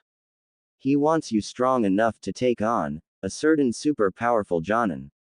I am reluctant to tell you, but it might inspire you. He wants you to be at a Sannin level. We of the legendary 3 are each strong enough to take on the hat of the Hokage." Naruto's look of utter shock was replaced by one of utter defiance. His injuries were not bad enough to need the medic, so his inner healing method kicked in and he was back to 80%. He flipped up onto his feet and said, "What are you waiting for? Move it, old man." While Jiraiya felt slightly insulted at being called old, being barely 50, but chuckled slightly at Naruto's quick change of attitude. But he nearly blew out the back of his pants at his godson's next movement and words. Naruto flipped back again to gain a bit of room for a second and placed his hands in a crossed half-ram formation and narrowed his eyes as he nearly screamed out, "Kage Bunshin no Jutsu." Jiraiya raised an eyebrow, thinking this had to be a joke. The joke was when over 300 Narutos appeared around him and Jiraiya's heart nearly burst out of his chest at the amount of chakra required to create one shadow clone. "Group yourselves into 20s, Naruto ordered. Once the stubborn clones realized their creator was in no mood for games after looking around and seeing the amount of their brothers, they fell into step. "Good job, boys. I need you, Group 1, to find Kakashi ni and force him to train you in ninjutsu.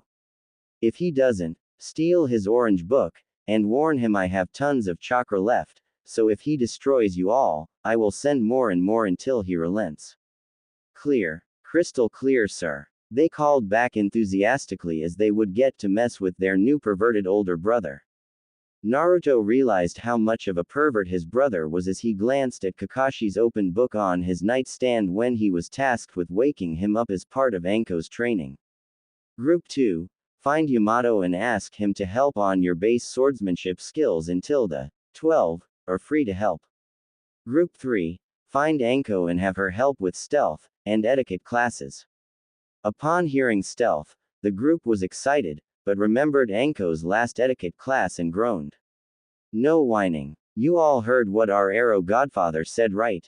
The daimyo wants us to be strong enough to hold my own against someone like Gigi. Do you want to be the reason we failed the daimyo? The one who is letting us live in a freaking palace. The one who is letting us live here. Or do you want to go home unprepared, where the barely above average civilian can whip our asses and take what's ours? No, sir, was the expected answer. Naruto just didn't expect such a fierce reply, but after a few seconds of thought, he realized they were him, and he was pissed at his past circumstances. He thrust his fist in the air and yelled, "We will become the best Hokage Konohagakure no Sato has ever had, and will make it shine like a star upon the maps of the world." The next group was sent to work on calligraphy, and another to work on chakra control exercises Jiraiya suggested. After everyone was finally in place, he also mentioned, have your clones disperse a little at a time. Too many sending info back at once could fry your brain.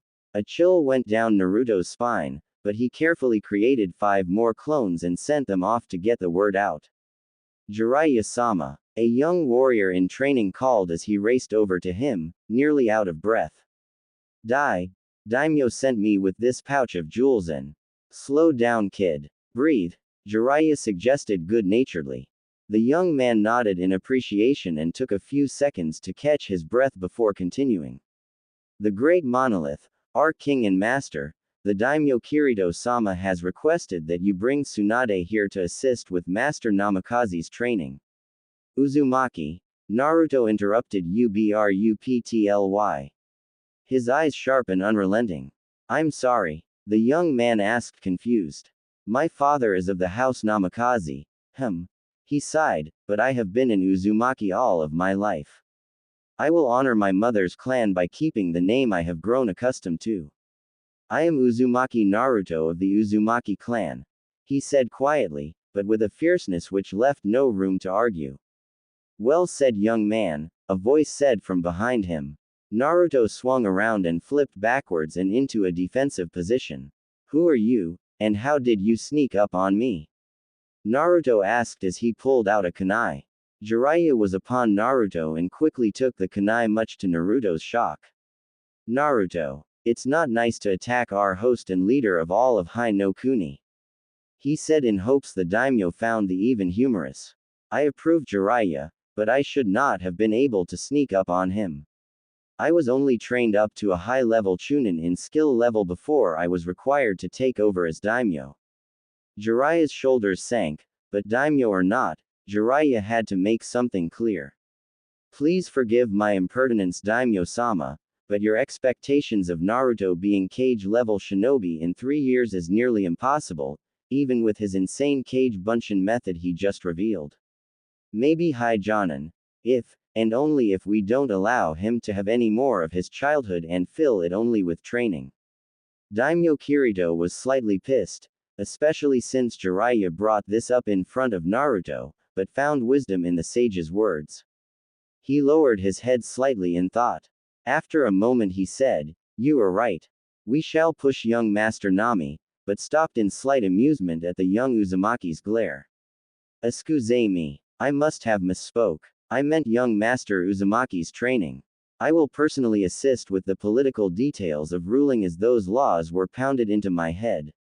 Naruto sighed as he didn't like decisions being made for him, but fell into step. This was the man who wanted him to possibly take over as the next Hokage. He turned toward the daimyo and looked directly into his eyes defiantly before kneeling, lowering his head in submission and stating, I live to serve the daimyo in Hai no Kuni. I thank you for your kindness and generosity, sire. I will never forget it. The daimyo knew it took a lot for the boy to submit like that. He felt that Naruto meant every word and his betting on the boy would pay off 100-fold in the long run. A few short minutes after the daimyo left, Jiraiya bit his finger and drew a little blood and performed the requisite hand seals and slammed the bloodied hand on the ground as he called out, Kuchio's no jutsu. A human-sized puff of smoke appeared and revealed a majestic-looking toad with twin katana. One on each side. The toad glances around and takes note of Jiraiya and Naruto. Oh, hello there Jiraiya-san. I hope all is well with you. Though I wonder why you'd summon someone as clumsy as me to assist you, with whatever it is you are in need of help with. I need you to deliver a message to Tsunade for me Gamaken. She is in Tanzuka-gai Province for at least the next 2 weeks. Give her these, and tell her she will get more after a visit to the daimyo's estate. It's important, and her coffers would look a little better spilling over with a little extra money. Jiraiya explained as he handed over a very small satchel with 3 formidably sized diamonds in them. Naruto's own killing intent ignited for the first time without the help of his tenant. While it was new and unrefined, it was enough to make Jiraiya, who was in his temporary study, leap out of said window and race toward his ward and his former teammate. He knew he shouldn't have left them alone just yet. But who would have thought Naruto had the balls to take on one of the Sannin for mouthing off about the Hokage? He heard Naruto's rants and felt the intent toward Tsunade as he got closer. Naruto was sending powerful sword thrust toward Tsunade. Then he tried swiping left, then right. He tried sliding under one of her kicks to sever the other leg, but Tsunade was too skilled for that. She used her other leg to leap to the side. Naruto was fed up by then. I think it's time to show you what happens when the adopted daughter of Mito Uzumaki, the Red Ing Shinigami and the son of Konoha's Yellow Flash have a kid, you drunk bitch. Tsunade was slightly taken aback by finding out this boy was in a way related to her, but didn't have time to think much on it as the next much quieter words she heard left his mouth. Ninpu. Taju, Kage Bunshin no Jutsu. Jiraiya, who stood off just out of the fire zone, stopped to see just how well his godson would do going all out, as he only saw Naruto normally, but never pushed beyond his limits. Never a real battle, and not when he finally pushed back. He admitted to himself that it was a sight to behold as at least 400 Kage Bunshin clones appeared. Each with murderous glares on their faces. Naruto's body started to emit a dangerous red aura. Jiraiya was about to step in when he saw Naruto slam his foot down and gritted out, "Calm your nine-tailed down. This bitch is mine, and mine alone." The daimyo himself had joined Jiraiya, alongside Hiashi, and his eldest daughter, who stood behind him slightly. Jiraiya placed his hand back to prevent the daimyo from interfering. The daimyo was not accustomed to being told no. It didn't set well with him, but knew Jiraiya would not let things get too far. Jiraiya blinked back his surprise, as well the daimyo. Hinata gripped onto her father's overcoat. Normally he would have chastised her for showing this sign of weakness. But he could not fault her. It was a burst of the Kyuubi's killing intent. Hiashi himself was almost paralyzed by his own fear, but the love he held for his daughter allowed him to move an inch forward and hardened his disposition, and he would tear the blonde brat in two before he'd allow his daughter to be hurt, not that he would ever show that side of himself willingly. While all of this happened, Naruto had been in a face-off with Tsunade. Neither had moved until Naruto finally said, "Apologize for talking down about my family, and the Hokages, or you likely aren't leaving here alive." Naruto had never threatened someone's life. Jiraiya was startled by that and wondered if maybe they had trained him too fast, and started to break his fragile mind, as the boy was still only 10. Naruto entered into the style he'd found inside a scroll his mother hid inside of the one his father gave to him. It was not the one Jiraiya or any of the other had been teaching him, so Jiraiya was obviously confused when he saw an oddly familiar style, though he could not quite place it. Tsunade had enough and slammed her foot down and destroyed 80 of the closest Kage Bunshin from the shockwave alone. Naruto knew he could spam the clones for a while, but he knew she was in Jiraiya's league, so he had to end this quickly. He gave a command he was thinking before making the clones. "I will join those who set upon the Hokage mountain. Execute Plan 01. Eliminate her." As Jiraiya stood up from his knelt position to step in, he saw each two clones going into a formation of one's hand placed out and the other rotating chakra with two hands. The chakra started to stabilize as a circular ball of energy began to form. Impossible, Jiraiya whispered. Rasengan. 160 Kage Bunshin called out as they flung themselves at the blonde enemy. He found a way around the power and rotation problem for the third step, Jiraiya said in pride, but shook that off as he saw Tsunade's equally shocked look, but took note that she touched her forehead and activated her seal of 100. Tsunade leapt above all of the Rasengan-wielding clones, but some of the clones used the ones in front of them as springboards. 13 Rasengan hit the buxom woman and sent her flying. The shock wave that hit the ground dispersed the rest of the clones, including those still mid-air. Naruto stood back up as even he was knocked on his from the force of the hit. Naruto's eyes nearly popped out of his head as he saw Tsunade standing up with a dark intricate design appear over her skin, but he remembered what Jiraiya said over the last week. If he lost his temper, keep cool in a fight anyway. So Naruto asked, anger still present, you dissed my adopted grandpa Hashirama via my mother's side, and my father Minato. Not to mention the old man who's been like a grandfather to me. I will ask you one last time, ready to apologize yet bitch? Before the blink of an eye, Tsunade had crossed the distance and Naruto was launched into the sky, his bones shattered upon impact. Hinata, who had been behind her father, screamed, Naruto-kun, and ran from around her father into the thick of battle. Hiashi was too shocked to move. All of his experience as a shinobi never expected Tsunade of the Sannin to attack, much less attempt a fatal strike against her own family, much less who is believed to be Konoha royalty. Hinata's 10-year-old form clearly showed a nearly uncontrolled rage as she didn't have many friends. But she would always remember the little boy who stood up for her years earlier against 3 bullies who teased her about her eyes, and got hurt protecting her. Hinata entered her family's Jiyuken taijutsu style and started attacking the blonde-haired monster who had attacked her short-time classmate from the academy. Her small crush. Tsunade easily avoided the hits, but took note that the young Hyuga's eyes transformed without the requisite hand signs for someone so young. Her anger still surging, but her senses returned slowly. She tapped the young Hyuga girl on the shoulder and she fell unconscious. That woke Hiashi. He raced forward, his own Byakugan activated. Tsunade leapt away from the girl and stated, the girl is fine.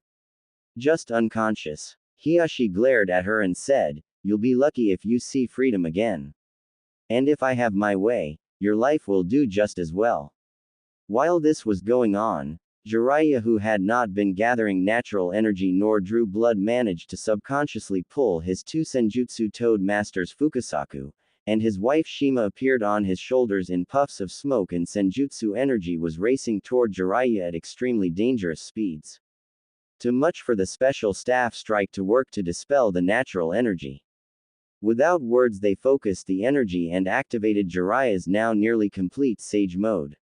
Something he'd never came close to before. His shock broken as he propelled forward.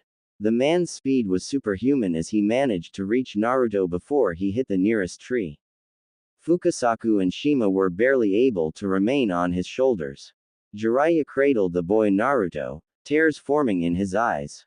Jiraiya then focused on Tsunade, who then felt killing intent that she hadn't felt in her lifetime. It was more fearsome than her sensei, Jiraiya's normally and Orochimaru's combined. It took all she had with her seal still active not to fall to her knees. She saw her death 100 times over, in 1,000 different ways. Tsunade, Jiraiya warned, his normally baritone voice now extremely deep, you will heal him. Because if he dies, I will deny you your tomorrow. The daimyo's personal guard arrived and surrounded him and the Hyuga guests with a barrier shield as some of the Naruto clones destroyed the small wooden bridge leading to the castle from some of the Rasengans unstabilizing after Tsunade's last strike to the Kage Bunshin. Luckily Lady Shijimi and their daughter Kiriko were gone for the day to Konoha to retrieve the royal Neko cat Tora. Tsunade had never seen this side of Jiraiya, and she assumed no one else had either. Blood spilled out of the boy's mouth as life drained from his body, but she still moved forward as her fear of her former teammate dwarfed her fear of blood tenfold currently. A few moments later, Tsunade's assistant Shizune returned from an errand outside of the palace. She sped up as she felt Jiraiya's killing intent, though it was much weaker from where she was, but she knew it was his from a little mental training she underwent when Tsunade and Jiraiya had their last argument. Before she could make it to her master to find out what happened, Kakashi, Anko, and Tenzo appeared as Naruto's training clones vanished from their assigned training areas. They immediately blocked Shizune as they took note of Naruto and Jiraiya's now darkened areas around his eyes. It was as if the very life had been drained from them. Let me help her. I don't know what is going on, but if he is in danger, and my master was a part of it, then it is my responsibility to assist in making things right. Now let me pass, Shizune ordered. Jiraiya wasn't in the mood to deal with a young uppity jonin, but knew that Shizune's medical prowess was formidable in her own right, so he nodded, granting her permission to proceed. Seeing the ground drenched with blood, Shizune glanced around, and carefully pulled out a scroll deliberately titled, Medical, so she would not be attacked. We need a familial donor. How close is this boy's closest relative? She asked. Tsunade sighed in defeat as she said, apparently I am. In all of the turmoil. I am sure I heard him say that he was related to Kushina somehow, and I am part Uzumaki on my grandmother's side. It might be a close enough familial match, and I can purify the transfusion if there are any rejection issues. I see his natural and external healing forces trying to heal him as well. That helps. Shizune confirmed as she began making a makeshift emergency operating room. Jiraiya created seals to keep out particulates at Shizune's request to keep Naruto from getting infected. Elsewhere. You stupid child. You nearly got me killed. Wake up when I speak to you. A very malicious voice called out. Naruto's eyes were fighting against him. They would not open. But at that last roar of anger, he found the strength to be offended. He managed to open his eyes and glanced over at the enormous cage with the golden bars. He took note of a gigantic silhouette with 9 tails swishing violently. Naruto's face narrowed in anger and said, so. My tenant finally decides it's worth his time to talk to me. Well too bad. I'm busy. Seeing as I am seeing you, you rabbit-eared bastard mother I take it I am making a mental connection with my seal to speak with you. And yes, I know it's been you who healed me, and for that I am grateful, but you killed my Ka-chan and Tu-chan. I've got nothing to say to you. And before you start going on about how you are going to eat me, or break out of the seal or some stupid shit like that. I have been studying Fuinjutsu. I know how my seal was made, and thanks to an unhealthy amount of cage bunshin, and massive migraines, I know how to tighten the reins. We'll likely never be friends. But if you behave, I will try to make your life a little less uncomfortable than my mom's seal was for you. The only reason you even get that much was I saw how brutal you were treated in that seal from the few glimpses at the diagram of hers, and how you might have even went a little ballistic at the chance to be free from suffering through that again. Naruto's words surprised the beast. He was angry at nearly dying, but his words also showed a wisdom beyond his 10 years. Naruto felt a strong gush of wind as he heard a deep and menacing laugh. The next thing he knew was he opened his eyes and was lying on the bed in the room the daimyo had assigned him. Go back to sleep, Otuto, Kakashi ordered from a chair at the edge of Naruto's sight, an orange book in his hands as always. You've had quite a week. Naruto questioned, but before Kakashi could elaborate, a blazing alarm of loud chimes and bells went off. Naruto slowly sat up and winced as he stood, still in a lot of pain, but his body's regenerative properties would finish healing him soon, he knew. He opened his second-story window upon seeing a battalion of Konoha shinobi with the Konoha flag with half of them on horseback, including the Hokage who rode forward as the daimyo himself rode forward on a steed of his own. What is the meaning of this? Daimyo Kirito demanded, praying it was not a coup. An Anbu stepped forward beside the Hokage and removed his mask, to infer just how far Hiruzen was willing to go to get what he wanted this particular evening. It was the betrayer of Konoha. The clanslayer elite. The one and only, Uchiha Itachi. The daimyo's horse instinctively took a few steps back. Equally direct, the Hokage replied, I received word that my former student, someone who is like a grandson to me. I have come for her head.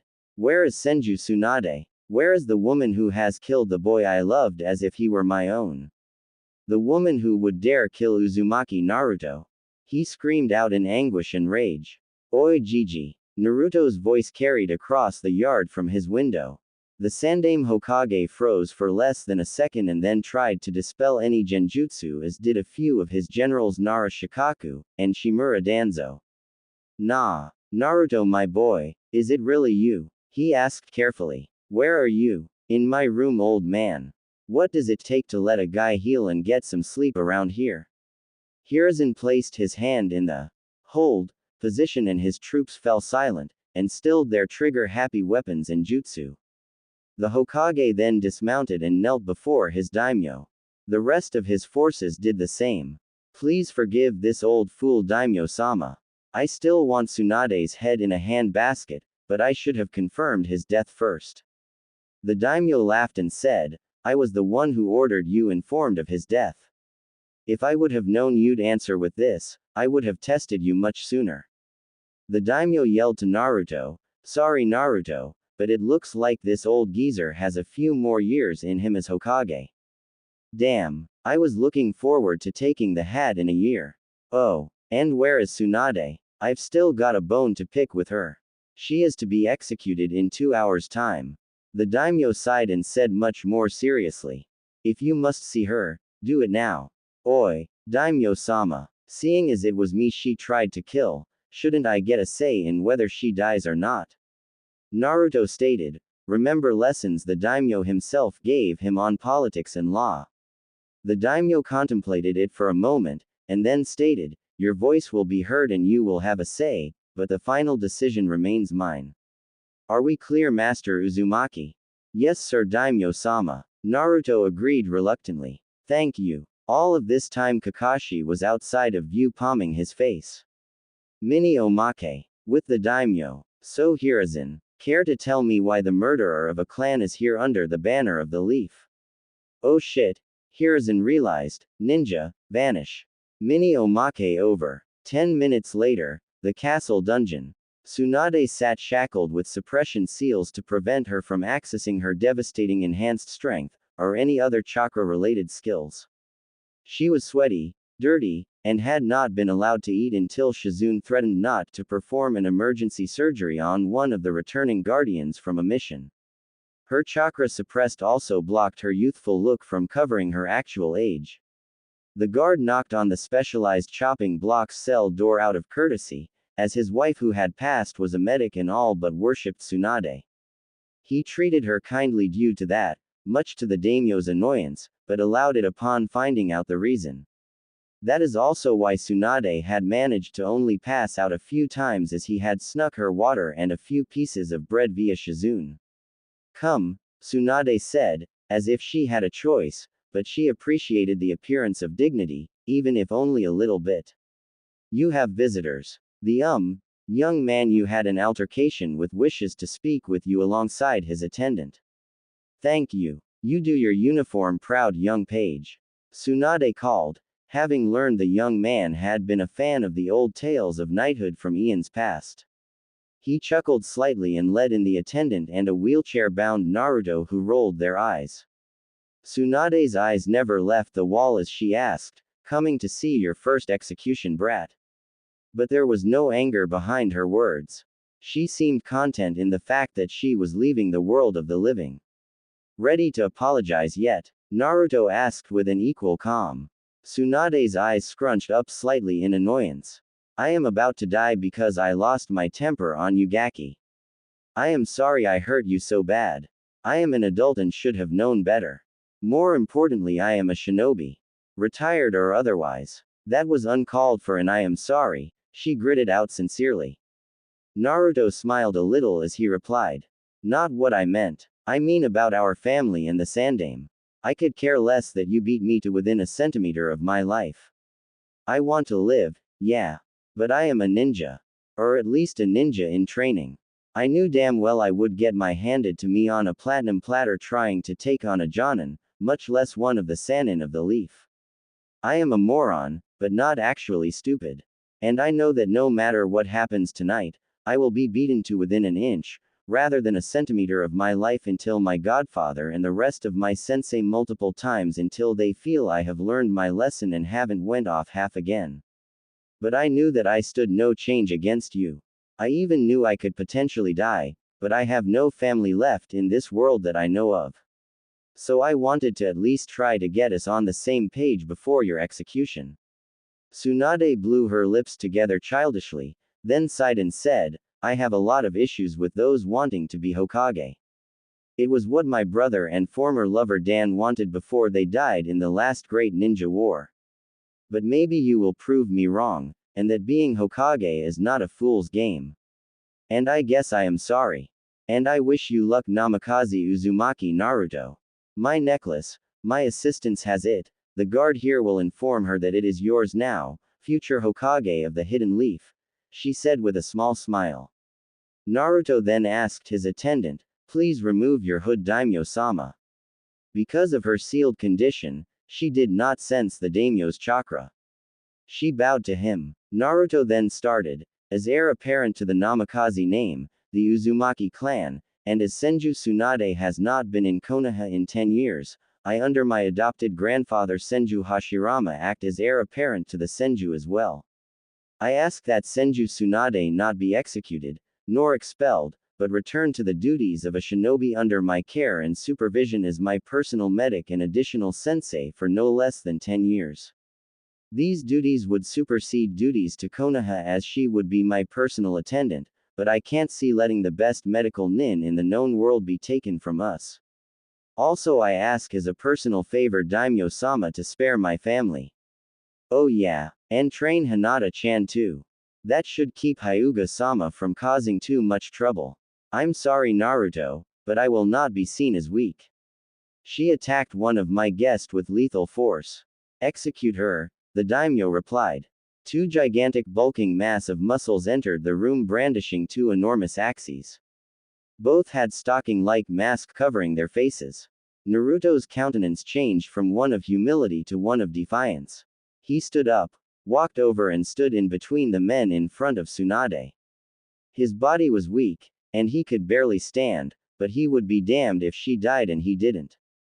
This confused the daimyo severely, and he knew the answer to the question he was about to ask would be a severe political headache as he taught the little monster too well. Stop Gaki, I am prepared for my fate, having picked up on what Naruto was planning. I have made peace with. You can meet up with your former love and your brother later. It's not your time yet, so hush.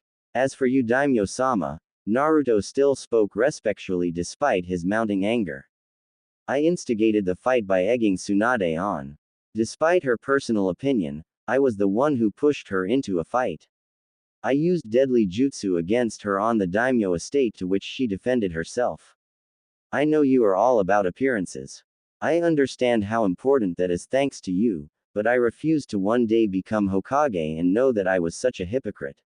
If she dies, Naruto climbed on Tsunade's back and placed his neck parallel to hers, I die first.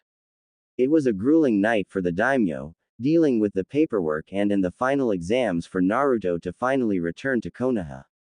He tried every underhanded trick he could think of to keep Naruto from going home, but he'd taught Naruto the way of diplomacy a little too well as he learned a few years prior when he placed his own head on the chopping block for one Senju Tsunade.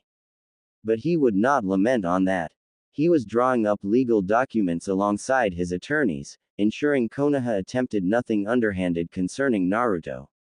Kakashi returned to Konoha a year prior alongside Anko, and Tenzo prepare safeguards on the inside as Jiraiya did from the outside.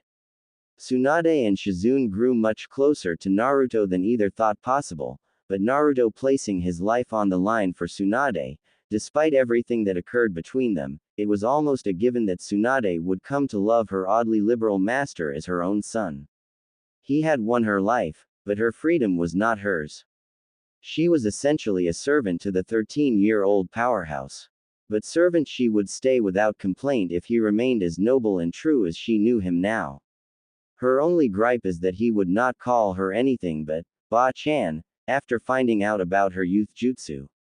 Naruto was also pleased with the change in his dear friend Hyuga Hinata. No longer did she stutter when she visited him. Though visit might be a bit of a light term as she stayed at the palace 6 months out of the year to train under Tsunade, and by extension Naruto, and Shizune. Not to mention the tips Jiraiya gave her. Back in Konoha, most still knew her as the shy, weak wallflower save for a very select few.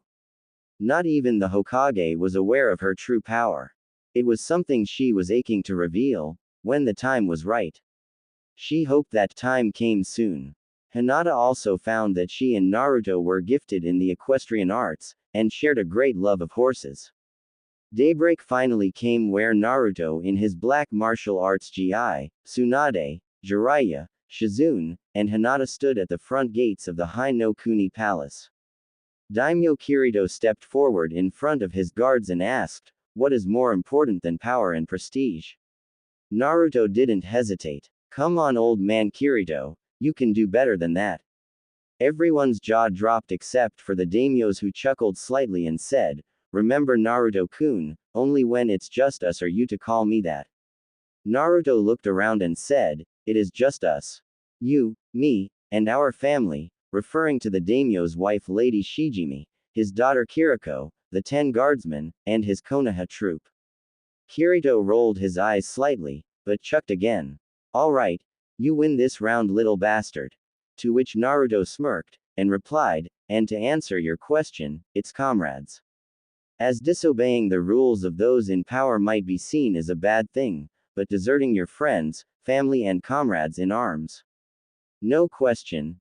They are worse than scum. The daimyo figured he finally got one over on Naruto, and would be able to keep him there and safe for a bit longer, but his wife placed a hand on his shoulder. Lady Shijimi would back Naruto. That would make things harder if he had to deal with his lovely wife being a headache. So instead he said, "It's not what I was looking for per se, but it works. As a reward, these scrolls go to you. They are legal documents and a few other things to help you get started in Konoha. I am giving Jiraiya copies of them to the Hokage, and Shizune-chan will have another copy in case some unscrupulous entity tries to cause you any trouble. There is also a little spending money. Don't spend it all in one place, and do not give it to Tsunade to hold." He ordered, to which Naruto jumped to attention and gave an affirmative nod. "But now is the cream of the crop. Bring them forward." The daimyo ordered. 2 steeds were brought forward. One brown with a silky soft coat. The other black with a wild white mane. "Uzumaki Naruto, you have been an utter pain in my for a great many years now. But if the truth were told, I would not have it any other way. You livened this place up, and even helped us to find a security breach or 30. I am surprised I am not assassinated already," he admitted lightly. "But the fact is, you really are like family." He then turned to Hinata, "Young Hyuga Haim. Worthy of the title young master Uzumaki christened you with. Lilac Haim." To which the girl in question blushed a bit, but smiled brightly at the compliment. "Thank you, your grace. I am proud of you both. And your father tells me you kept your true power like a true shinobi. When it's time to shine at graduation, shine like the sun. Don't let the naysayers drive you back in on yourself. You trained under Tsunade, Jiraiya, a few tricks from my personal guard. I'd be surprised if you were not one of the most powerful in your village, to be honest. I do not believe I am where you two are, and I trained myself while you both have been here so I can better defend myself. That way my guardsmen can truly see a man they can not only want to protect, but know I will be able to have their backs as well as a true ruler should, unlike my counterparts in other nations. But I am getting a bit sidetracked. For you're graduating my personal test, both different and at different times to keep you both from each so you wouldn't try to help each other. I am old, not stupid. We all see how you sneak peeks at each other when you think the other isn't looking." Naruto reddened slightly, but Hinata stepped forward and grabbed Naruto's hand and said, "Mine." Hinata reddened, but Naruto became still as a rod and fought back fainting. Tsunade stifled a small laugh. After Naruto recovered, the daimyo continued. As I was saying before Naruto nearly went catatonic, I want to present these two steeds as gifts to you both, as I know you will treat them right and care for them well. He guided Hinata over to the brown steed, and introduced, this Hinata is noble. And as his name suggests, he is true and strong. He will ride with you into battle. He is a shinobi steed. Like Ninken, he will serve you well. Hinata was speechless. She walked over slowly and carefully raised her hand in a non-threatening way to give the horse the choice of whether or not to trust her or not. Noble seemed to accept this and nudged her to pet him, which she happily obliged and eventually was allowed to mount. The saddle was already set, and instructions for her specific steed given to her via a sealed scroll. Naruto was then walked over to his steed by the beautiful Princess Kiriko. Hinata was too busy gushing over her new partner. Naruto's eyes locked with the big beast and they found an instant connection, but then something unexpected happened. Naruto's and the horse's eyes glowed green for but a second. Naruto stepped back from the horse and stated, I cannot accept this horse as my partner. I am extremely grateful for your generosity, your grace, but this horse is linked to a summon family of horses, and as I already signed the toad contract, it would cause a great darkness to be brought forth in some form or another. It is rare for two contracts to be signed without consequences, or so said the pervy sage. He's right, Naruto. Though I never saw that reaction before between a potential summon and summoner. Tsunade offered. It's okay. I am a bit more attuned to it due to a bit of the secret training I went through with Orochichi Sennin. Naruto advised. Are you never going to tell us what training you two went on for those 3 months? Shizune asked. Sorry Shizune Ne-chan, but that is one thing I cannot do. It is not to be revealed even upon threat of death unless I am in enough danger to pull that training forth, he noted seriously. Shizune knew to leave it alone. Naruto never used that tone unless it was something dire. Even the daimyo left it alone after Naruto expressly refused to reveal it and held it under the clan's secrets law to prevent even the daimyo from digging too hard without something major forcing his hand. Naruto walked over and petted the horse again and said, you and I might not have been able to bond the way I would have liked, but know that you have a friend in me. Maybe you can visit me in Konoha sometime. The horse nudged him with what seemed to be a laugh. Less than an hour later, the group was on their way. Jiraiya kept quiet for most of the trip. He found himself prouder of his godson than he anticipated. He even managed to force himself to set up living arrangements separate from Naruto. Naruto was about to become an official shinobi. Meanwhile, in Konoha, I don't give a rat's foot you civilian bitches want. I will not take the Uchiha unless Uzumaki is placed on my team. I am the Jonin instructor and will fail Hisback to the first year of the academy. With me if you want to. I have watched him for the last few weeks and I am not impressed. You all pander to his every whim and have turned him into a pampered little shit. I hold no reservations with not training someone who will not be a benefit to Konoha's forces. And I see some of you getting red in the face. Well, too bad. I have too much self-respect than to bend to the whim of a civilian council who shouldn't even be in this conversation. These are ninja matters. Oh, and there is another here in the room with the Sharingan. Shimura Danzo. On the road, Naruto sneezed, and got butted in the back by Hinata's horse much to her amusement. Naruto for the most part stayed by his godfather and discussed Fuinjutsu theory which Shizune found boring. Tsunade listened half-heartedly as it might be able to help her improve her own personally created seal of 100 secret technique. Shizune spoke with Hinata on and off about different ways the Byakugan could potentially be used in medical techniques as Tsunade and Shizune had been teaching Hinata offensive, defensive and medical techniques over the years. The trip was long as none were in the greatest hurry as they were all aware of the last time Naruto was home many years past. No one knew what to expect when they arrived. Naruto put on his cloak which did little to hide his clothes. It was mainly used to cover his hair and face. but revealed just enough at the main gate as he stepped forward first and said, Genin candidate Uzumaki Naruto alongside Sanin Jiraiya Chi-Chi and my attendant Sanin Senju Tsunade. Yes, that Tsunade alongside Hyuga Hinata Haim. He smiled before catching himself on that last part. And finally Kato Shizune, attendant and assistant to Tsunade. Oh yeah, and Hinata's new steed Noble.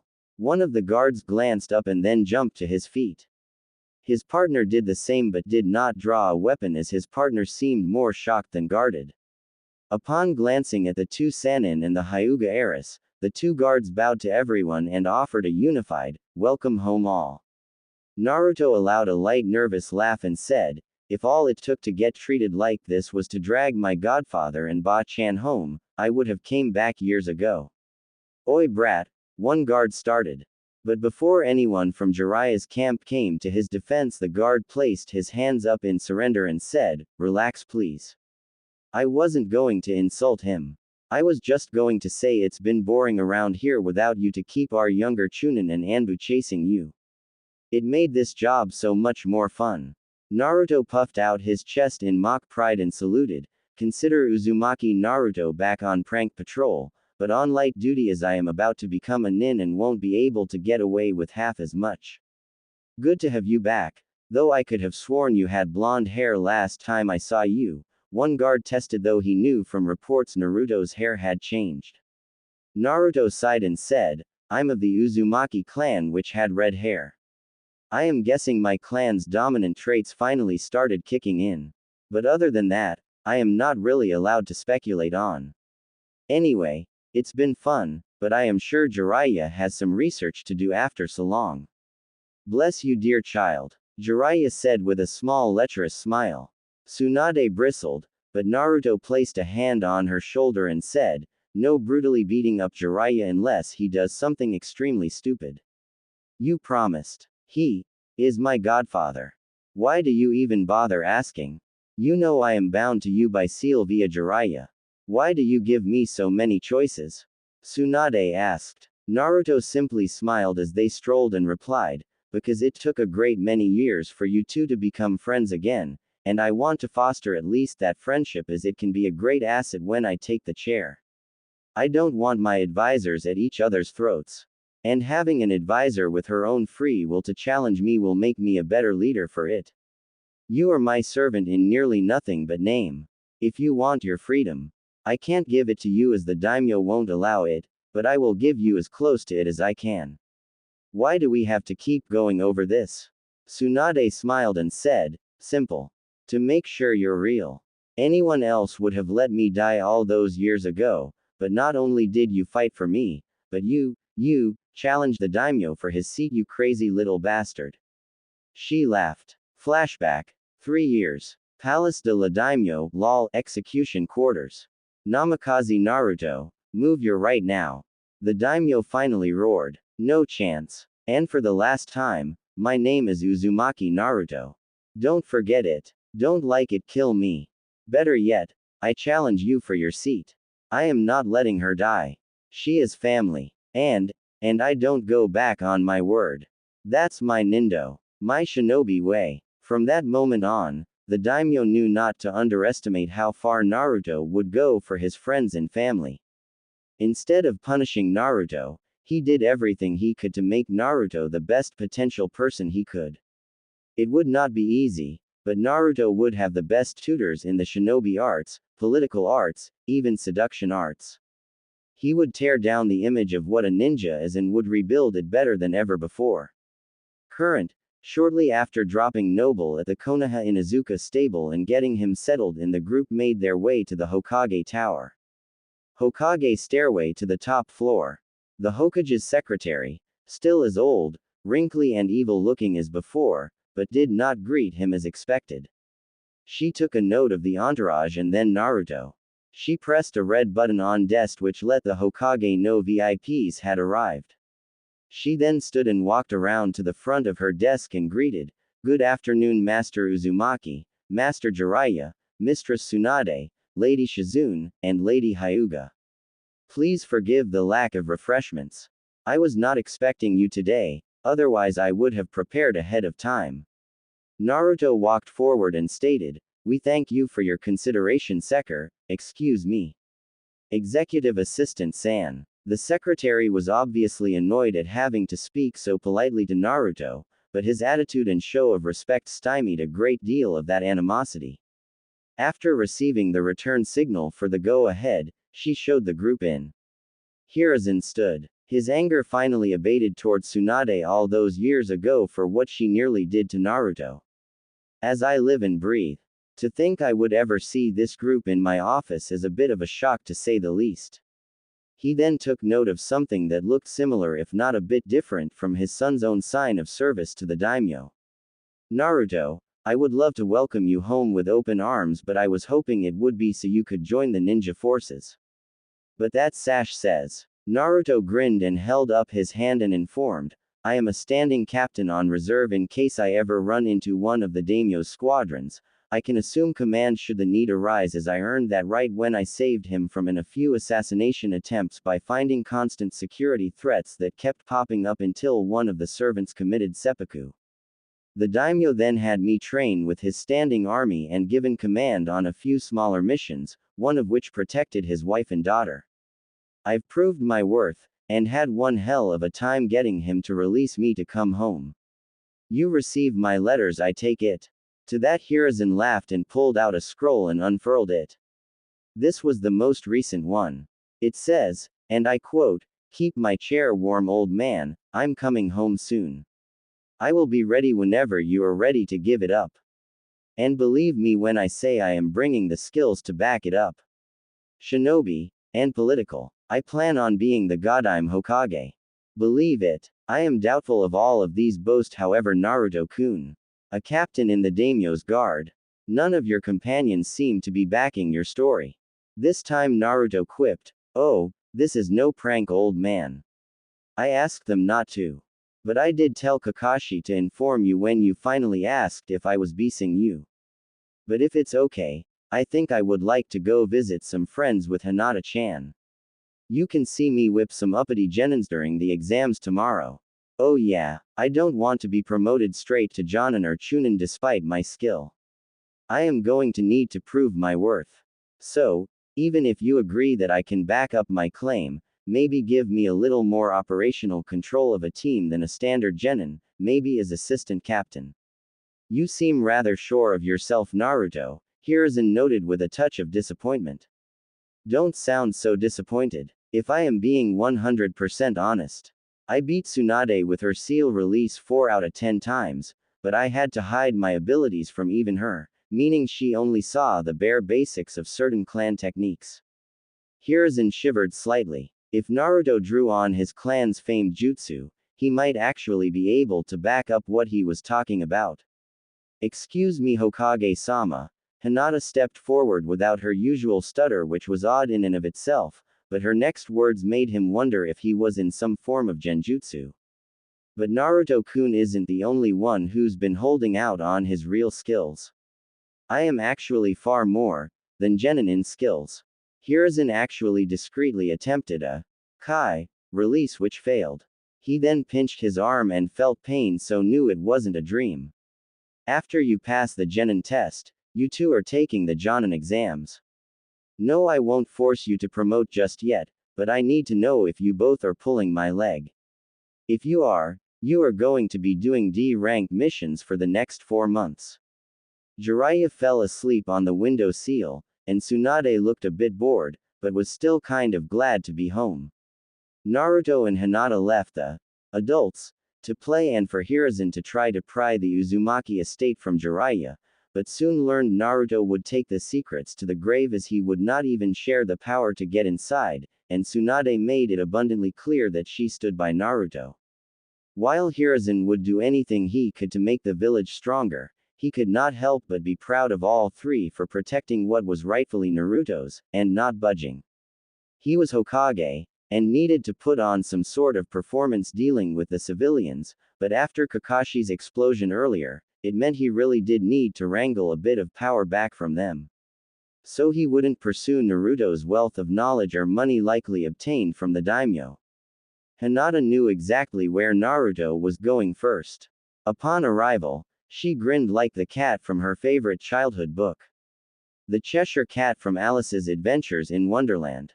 Naruto and Hinata stepped into the small empty little bar and were immediately greeted with a ragged-looking old man and his daughter who stepped out from behind the curtain leading to the next room back. Welcome to Ichiraku Ram. Nope. I won't be greeted like some regular customer. You will address your best return customer as Gaki, brat, or. After all those years, it didn't take much. The two both immediately nearly screamed, Naruto-kun. Damn right, Naruto exclaimed. Ayame, the owner's 16-year-old daughter appeared behind Naruto and glomped him and Hinata in a hug nearly faster than the eye could see. Naruto and Hinata were stunned. Hinata-chan, you didn't tell me he was coming home. She gave the younger girl's ribs a quick tickle and made her squeak out a giggle. Hinata, not to be outdone, vanished, and gripped Ayame's arms and hands to prevent her from performing hand signs. Ayame-chan, when did you become a ninja? Damn, Ayame said with a grin, looks like the cat's out of the bag. I went to the Hokage and demanded to be allowed to go to the academy so I could search for Naruto. After smashing through a few of his anbu as a civilian with a few years of martial arts under my belt thanks to my mom years ago, he relented and said Naruto was fine, but might need help being convinced to return home one day. So I became a reserve nin specifically in case my Naruto-kun needed me. Ayame teased, to which Naruto turned red as a tomato. He always had a small crush on her which she and Hinata knew about, although his heart was officially Hinata's, but that didn't stop the redhead from reddening. The two decided to have a bit of mercy on him. He was tall for his age thanks to eating right while living with the daimyo. His request shocked the old chef a bit. Hey, old man, I'd like to buy a low-fat, low-sodium veggie ramen with extra chives please. Also, get this place fixed up, old man. I've got it covered. I calculated and I owe you about 100,000 ryo from all the times you looked out for me as a kid. You will not turn it down, Naruto said in a commanding voice. You will treat yourself and your daughter out to the nicest place in town, as I am sure you get tired of cooking every once in a while. You won't argue with me because I am your best customer and will keep you all open for a good many years if it kills me. We clear. Old man Tuki didn't know what to say, but the tone in which Naruto spoke brokered no argument. He approved of this new Naruto. He was not the same frightened child who snuck in to hide from the masses. A tear formed in Tuki's eyes. Tuki came over and gave Naruto a big hug. That was all the answer Naruto needed.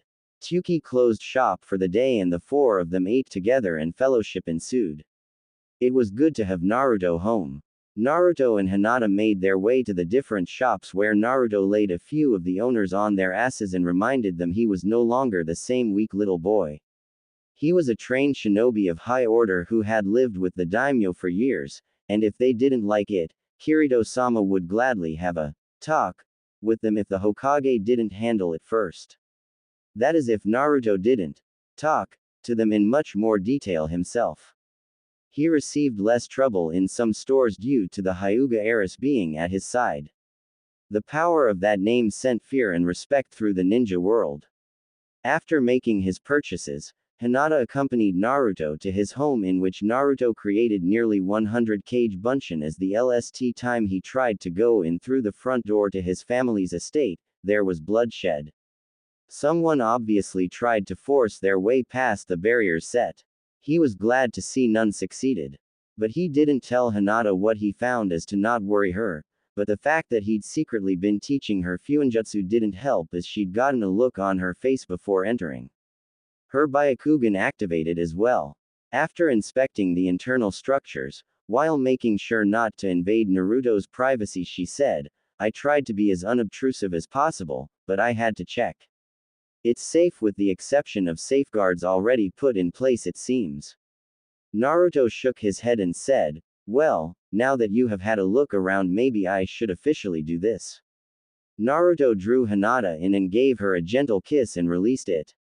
Welcome to my home. Maybe one day to be yours. He let the second part slip, but was glomped before he could even attempt to apologize for it. Hinata kissed all over Naruto's face. His mind swam in joy, but nothing. He just enjoyed her. All of her, but he was taught the importance of that special step by Tsunade, Shizune, Madame Shijime and even the daimyo. Jiraiya and Kakashi would not corrupt him if they could help it. He would know how to treat a lady, and his gentlemanly behavior was what allowed Hinata to be near him alone. Hiashi Hyuga even let Hinata travel back to Konoha without a Hyuga escort as he knew Naruto would sacrifice his very body to protect her. Plus he trusted Hinata to be able to take care of herself, although upon her request, no one knew this and he still portrayed this super strict father. Naruto and Hinata finally managed to make their way back out of the house and Naruto reactivated the seals. After a 30-minute walk, they arrived at the Hyuga main gate at the front of the large estate. Much larger than that of Naruto's own, not to say his own was not a bit impressive in its own right. Naruto was invited in by the gate guard to his surprise, but did not turn down the invitation. He and Hinata were led to a large internal dojo where Hiashi stood before the masses. The cadet branch and the main branch alongside the clan elder council. Ah, thank you for joining us this evening, Master Uzumaki. Hiashi greeted. And to you, my beautiful daughter. To which Hinata smiled, and bowed respectfully. Naruto gave a respectful nod, following Hinata's lead.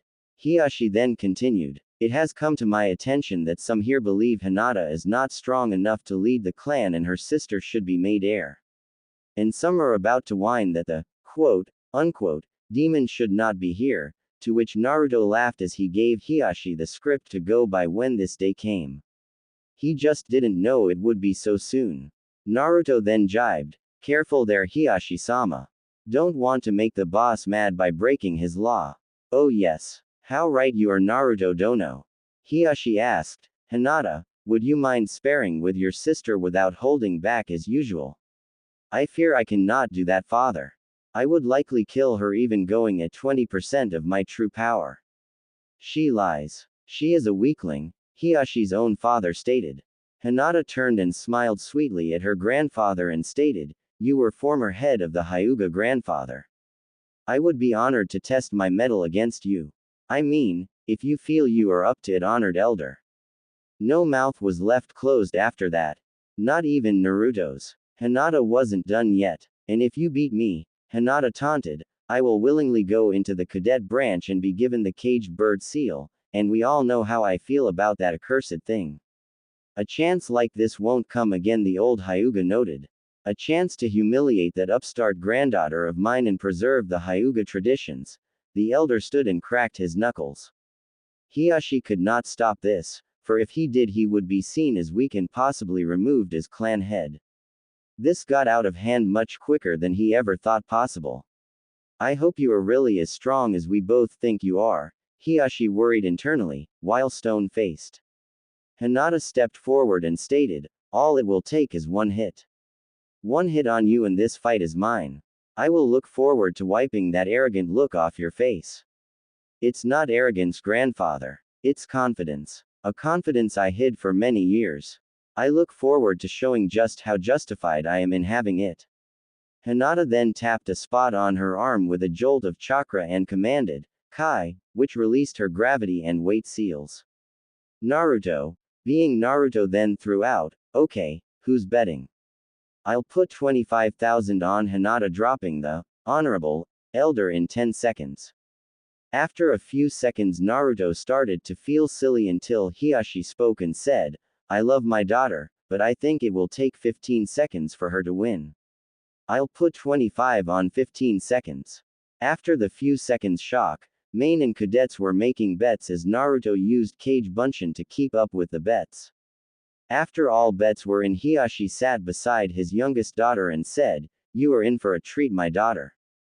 Your nay, Sama, is about to show you true power.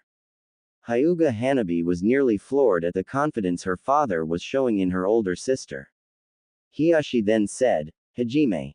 Begin. The elder Hyuga warned, you are within range of my divination. Prepare yourself. Hinata's eyes narrowed darkly and gave a warning of her own. It's funny, She placed her hands in a modified Jiyuken position. I was about to give you the same advice. 8 trigrams, 256 palms. The old master moving with speeds of half seconds. 2 palms, 4 palms, but to his surprise, Hinata sidestepped the first strike, and was not there where she should have been for the second, third and fourth strike. Only an after image. On the 9th second, Hinata appeared behind him and struck with a non-Juken open palm to avoid turning his internals into liquid as she struck. The elder flew across the room and into the empty wall. The room exploded into cheers, but they did not last long.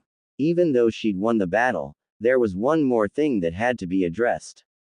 Hiashi stood up and stated, "Uzumaki Naruto, you started dating my daughter without my prior approval, but now you must prove you are strong enough to date her. I challenge you to battle Uzumaki Naruto. Will you fight for the honor of my daughter?" Naruto vanished in a burst of speed and appeared beside Hinata and gave her hand a small squeeze. She then left the large mat as Naruto for the first time since arriving allowed his features to darken and stated, "Do you even need to ask?" Hiashi smirked and stepped onto the mat across from Naruto. "Hanabi-chan, you will officiate this match," much to the Chibi Hyuga's shock. But Naruto, Hinata and Hiashi smiled as Hanabi stood tall and stated, "This is a match to determine whether Uzumaki Naruto is worthy to court my sister, the heir apparent to the Hyuga clan. Hyuga Hiashi, father to the heir, and Uzumaki Naruto, are you ready?" Both nodded. "Hajime," Hanabi called before jumping back out of the way. "Do you think you have it in you to beat me, young Master Uzumaki?" Hiashi taunted lightly. "We shall find out, Hiashi Dono, so enough talking, and come at me."